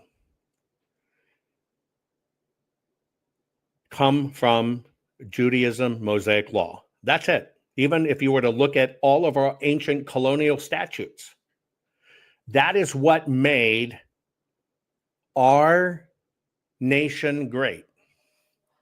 We got 2 other things from this, and you might not even know what they're named.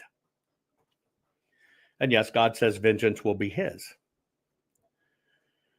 Because we basically say that our lawmakers have to abide by the same laws as us, which is unique in our country, folks.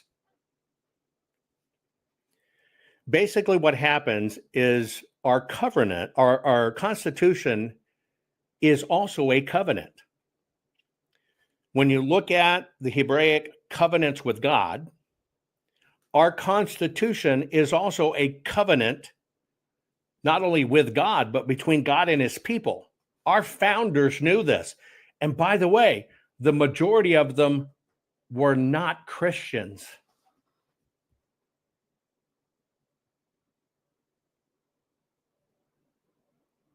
Most people don't even know that.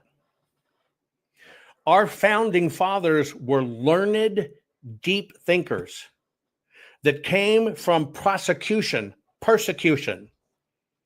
that lost everything to found this country, fighting the world's biggest superpower at the time. And most of them were deists. They weren't Christians. But what they understood, if we're going to do this right, if we're going to make it work, if it's going to be long lasting, and they lost everything for this country. They understood Jewish Hebraic law is it, and our Constitution must also be a covenant between God and his people, because this Constitution is God and his people.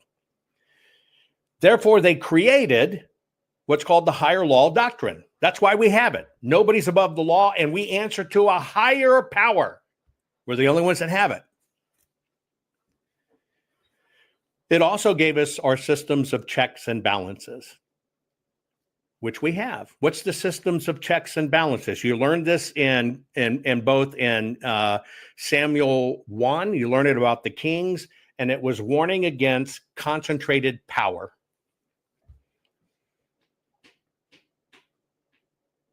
And when you look at all the framers of everything in our country and Montesquieu and everybody else, they said we cannot allow concentrated powers to take over. So we have to devise a system of divided powers. And that divided powers and that answering to a higher power changed everything. Okay? So here's what I want you to know.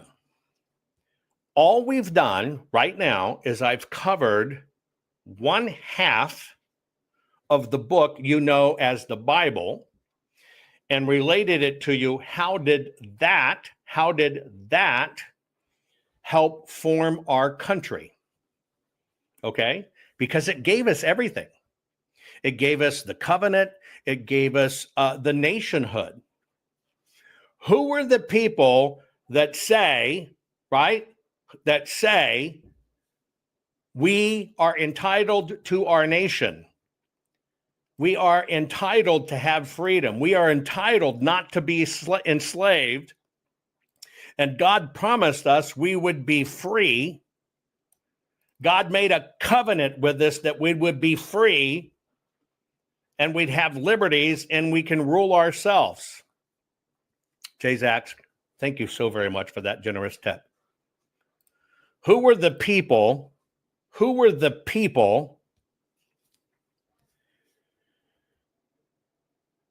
that fought for that? Well, you know them as the Jews, people from Israel. You know, they went through it, through Exodus, Deuteronomy. Those Jews, through Exodus and Deuteronomy, is what inspired the Puritans and the Pilgrims to go find their destiny. Answer to God. Have pure laws where nobody's above the law. Have your land and be free. What did, at that time, those people refer to our country as? Put it in chat. When all of this was going on and this founding was going on and we're setting up our nation, what was our nation called? What is our nation? It's not even the land of the free. It's not even the free world. It had a name that it's not even the new world. That's from the other side. It had a name that was referred to at the time. Not even the colonies. That's not right. What did they believe? What did they refer to it as? You got it. You got it. The New Israel or the New Jerusalem. You see, the United States of America was founded on the prophecy that a new Jerusalem, a new shining city on a hill, as Reagan referred to, the new Israel will come to be, another one, and will thrive. If you look at our American Revolution, going against the largest superpower in the world at the time, England, that's why we're referred to, just like the Bible, the land of milk and honey. There you go. See, so the America, I believe it, I know it. We are the new temple. We are the new Israel. We are the new Jerusalem. Have been. But if you go back in time, contextual time, where all the colonists always referred to what we were doing as the new Israel. And they adopted Jewish and Hebrew laws to have a system of justice that they needed over these oppressed rulers. See, they learned from the worst. They didn't learn from the best. They learned from the worst by getting their asses kicked, getting enslaved, getting beat up, raped, robbed, everything taken away from you, which went on for thousands of years. And that's what our country was founded upon. So the colonists would tell you we are New Israel. But if you even go back to our American Revolution, because most people don't know their history, when we're fighting the superpower in the world, was it we didn't have people? And yes, in the French Revolution, they threw out God and they lost their country. You know what we didn't have in the United States of America, which wasn't the United States of America? Money to prosecute a war. But two things happened. Number one, somehow this ragtag country found an incredible amount of money to finance weapons, to train people, to get them together. We weren't just pitchforks and everything else like when in Europe. We found money. And we were fighting a godly war for our right to exist. And we were fighting the world's superpower. But we won. Now, the first part of that you should get, we won because God was on our side. I 100% believe that. God was on our side, and we founded this country. We got it done. And we fought the world's most evil superpower, who right now, if you say something against the Muslims and are enacting Sharia law, you're going to jail. Mr. Hader, thank you so very much for that generous tip. Thank all of you guys for doing it. But one other thing happened. We found the money. Where did that money come from?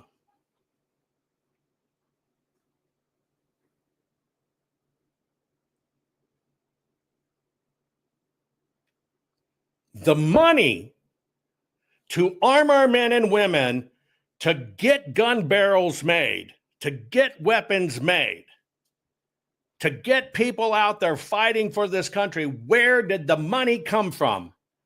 The Jews. One Jewish funder for the United States of America. He was a Jew in America, changed everything.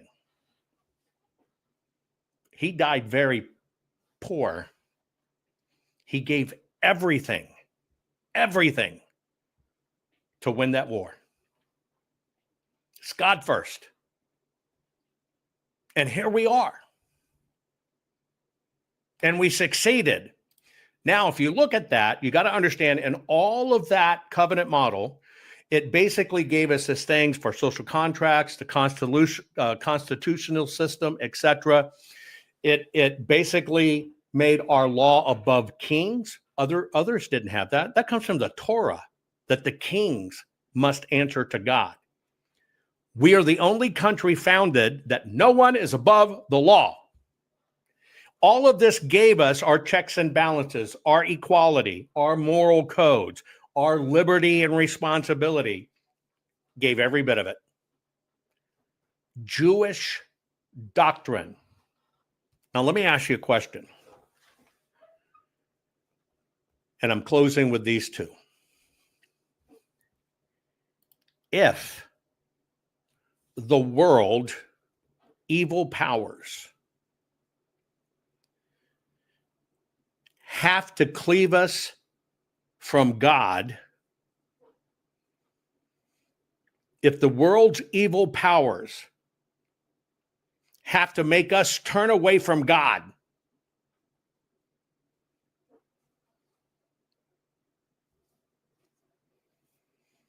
have to tell us little boys can be little girls because it's better than God, that government now believes it answers to no one. We answer to the government. What do they have to do? What is another way to do it outside of military invading your country? And I've told you, one of the reasons they can't do it is because we have that Second Amendment, which no other country has or had at the time. You don't learn this in school. But I've always told you, our last standing right is the Second Amendment. They're already working on the first, but they got to get rid of the Second Amendment. This is why they don't teach it in school. And that means we have the rights to own weapons. Now, what is the second right answer? What is the second right answer of if you want to destroy the country, what should you do? And I'm just going to tell you what this one is. You have to make people turn away from God. How do you weaken their belief system in God?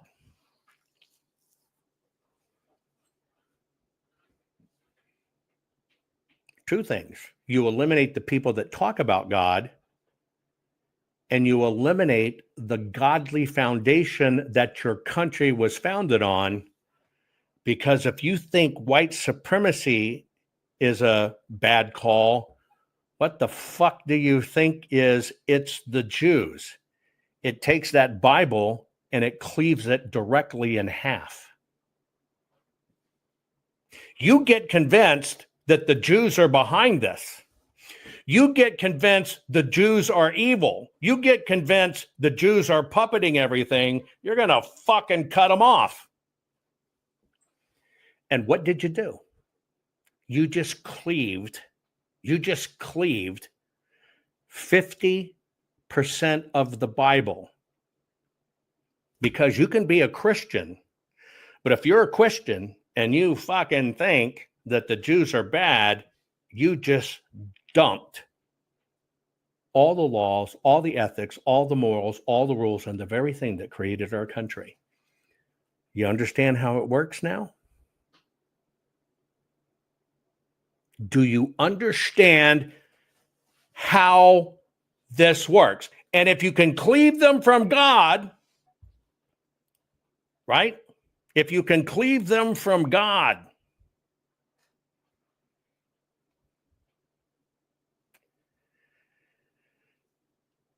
what do we become instead of what we really are, which is a republic?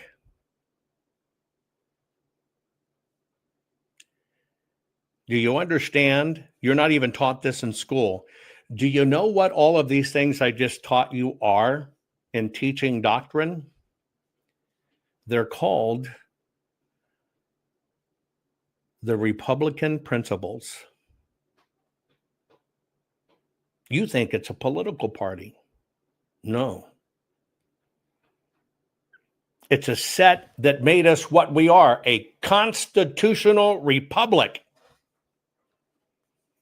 Through your filter, you think it's a party, but the reason we work is called constitutional Republican policies and principles.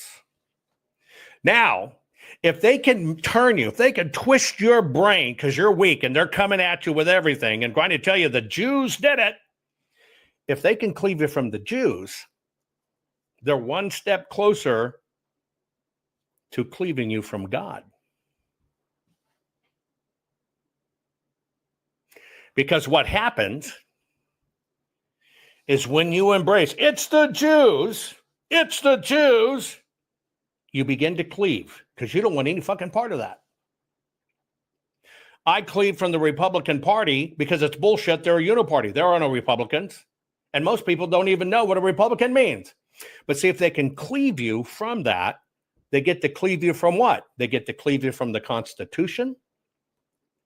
They get you to cleave you from everybody's equal and we all answer to a higher God. You understand what they're cleaving? You understand what the whole plan is? This has always been the fight between good and evil. This is what the fight is about. This is why it's gone to the part of it's the Jews and why they turn everything and they pay people to give you that shit. And that was my issue with Stu. He doesn't understand what he's really creating because he's so shallow. He's going for the clicks. When he doesn't understand our history, why we worked and what it is and what it really means. Not only what it really means to be a Republican and have Republican principles, and I'm not talking the political party, but how we all became this to begin with.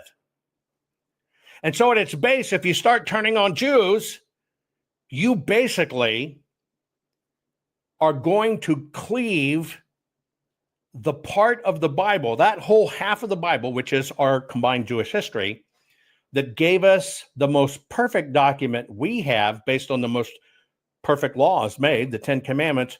We cleave from our Constitution. What does the system tell us? The Constitution is old, outdated, out of fashion. It no longer applies. Do you get it yet? Oh, by the way, let me end with this. If you cleave from the Jews, because now let's just look at it. If we got a Bible, folks, and one half of that Bible is our Jewish history that set our laws, set our courts, set our belief system that nobody, it's equality, everything else they say we don't have, equal under the law, and we all answer to God. We swear before God. We take our oath before God.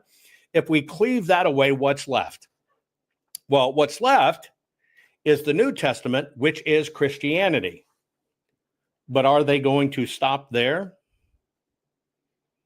No. Let me tell you why they're not going to stop there. When you cleave from the Jews and you think the Jews are evil, the Jews are doing this, the Jews are pulling the strings, the Jews are what's everything gone bad, who else do you cleave from? Put it in chat. Let's say you're beginning to think it's the Jews. You're sharing that bullshit. It's the Jews. The Jews killed Charlie Kirk. As we have this revival. If you cleave from the Jews, what else do you cleave? Naturally, you're cleaving God, but for Christians, there's one thing you're cleaving.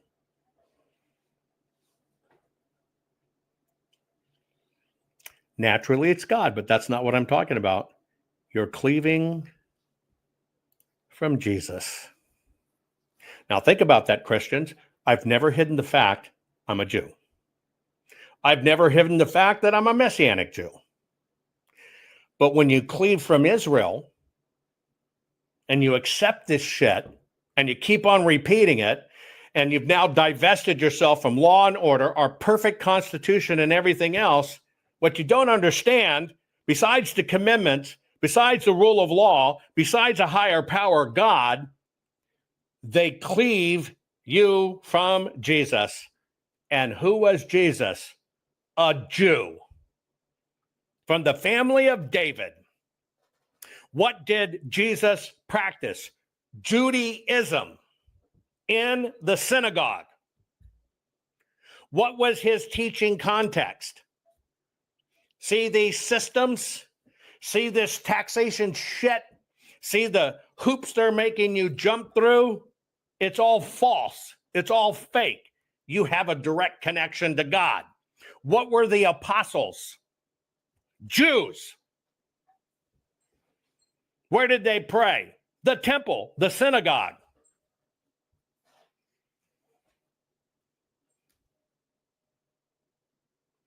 The only thing they believed that was different than anything else, that Jesus was the Messiah. Now, you got to understand that in Jewish context, so was Noah, so was Ezekiel, etc. But see, if they get this Jew thing through, not only do you cleave from our Constitution, you cleave from our laws, you cleave from our divine path that even made this work. You cleave from nobody's above the rule of law. You cleave from even the governors and kings and everything else must answer to God. You cleave, if you are a Christian, from the very founding of your faith and the one who brought you salvation. Do you understand the weakening context of why they're hitting so hard on the Jews? And now think about how many supposed Republicans and Christians are mirroring and feeding you that shit because they're weak and they don't even know their history. Do you now why I say God help us?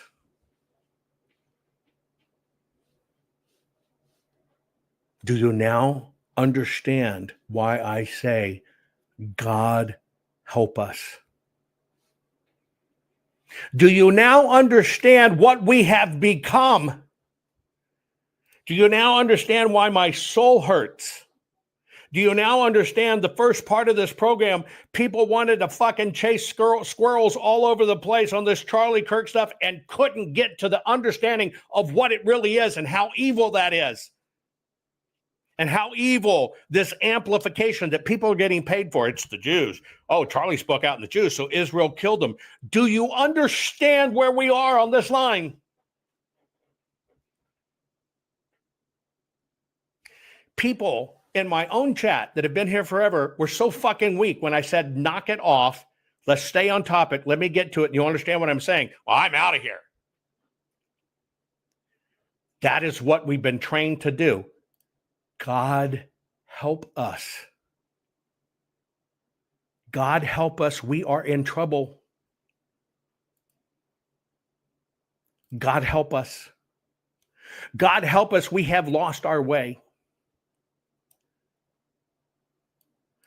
God help us. They have finally set so much in motion that even good people who have solid training and solid minds and think they have solid convictions are beginning to doubt and turn away. And this scares me. I watch these same bullshit dialogues about exploding pagers and stuff at some of the highest rank in the world. People you cherish, that you know are good patriots, and they're having doubts. And they don't even see what's going on. Everybody thinks it's a tornado or a hurricane. Folks, it comes in the night like a mist. You know that. You know that. It creeps along the ground like a mist, a little at a time.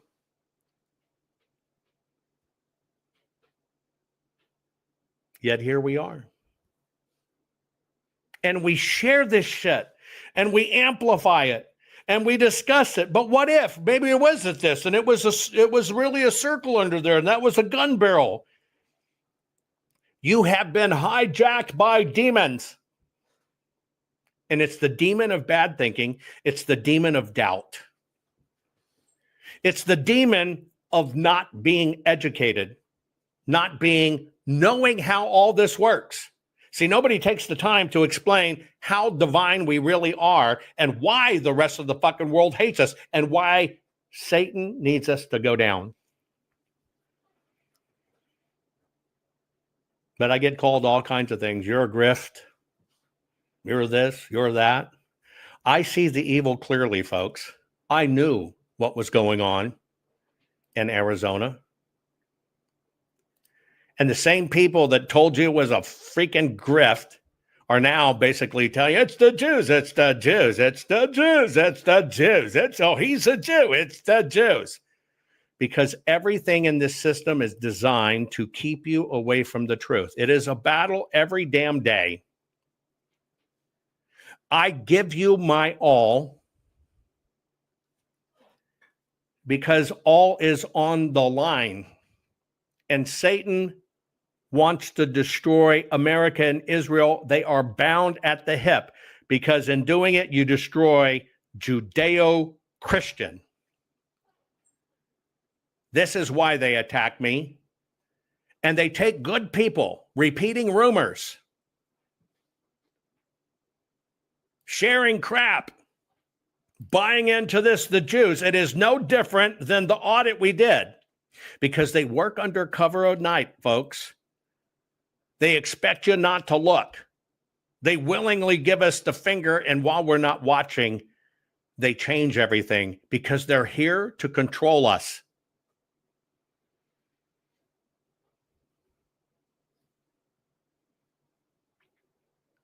We have to get past this slavery. This is a spiritual world you cannot imagine. And humbly, I come to you. My life's work in this audit has to survive, just like our Constitution has to survive. It has to survive.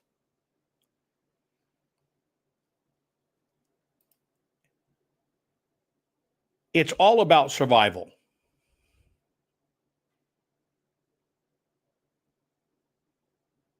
Folks, we're in trouble. Even good people have been hijacked. You've been hijacked when you raise a finger and you amplify these people. You've been hijacked. You are adding to the problem of killing our nation. Even when you actually don't even investigate these theories, you believe it and share it, you have been hijacked by the demon of doubt. It's why my rules and standards are so freaking rigid. It's part of what gives me a bad name because I have just hardcore standards. But I think I understand intensely what we're going to lose.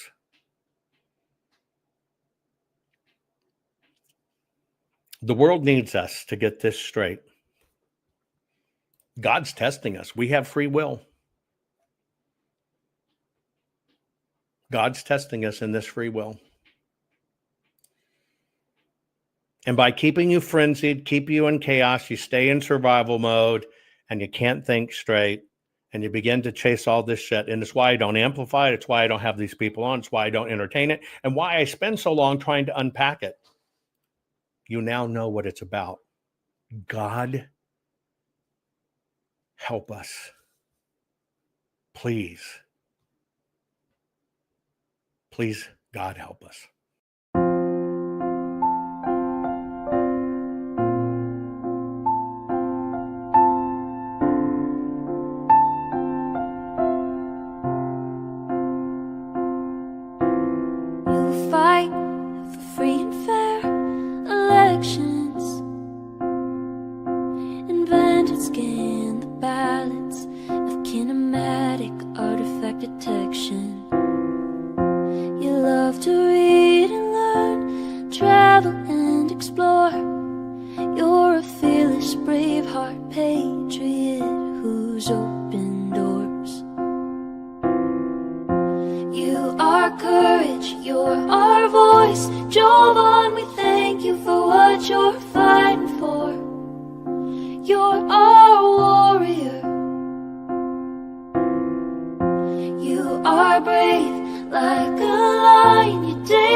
For your safety, the armor of God to protect you from all of us, here's a thank you for all that you do.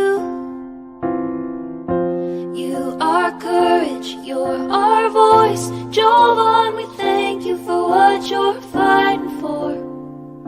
You're our warrior. You are brave like a lion. You're David fighting Goliath, couldn't ask for more. You're our warrior. Think of what you've done for you, for me, for our country. You'll go down in history as our warrior.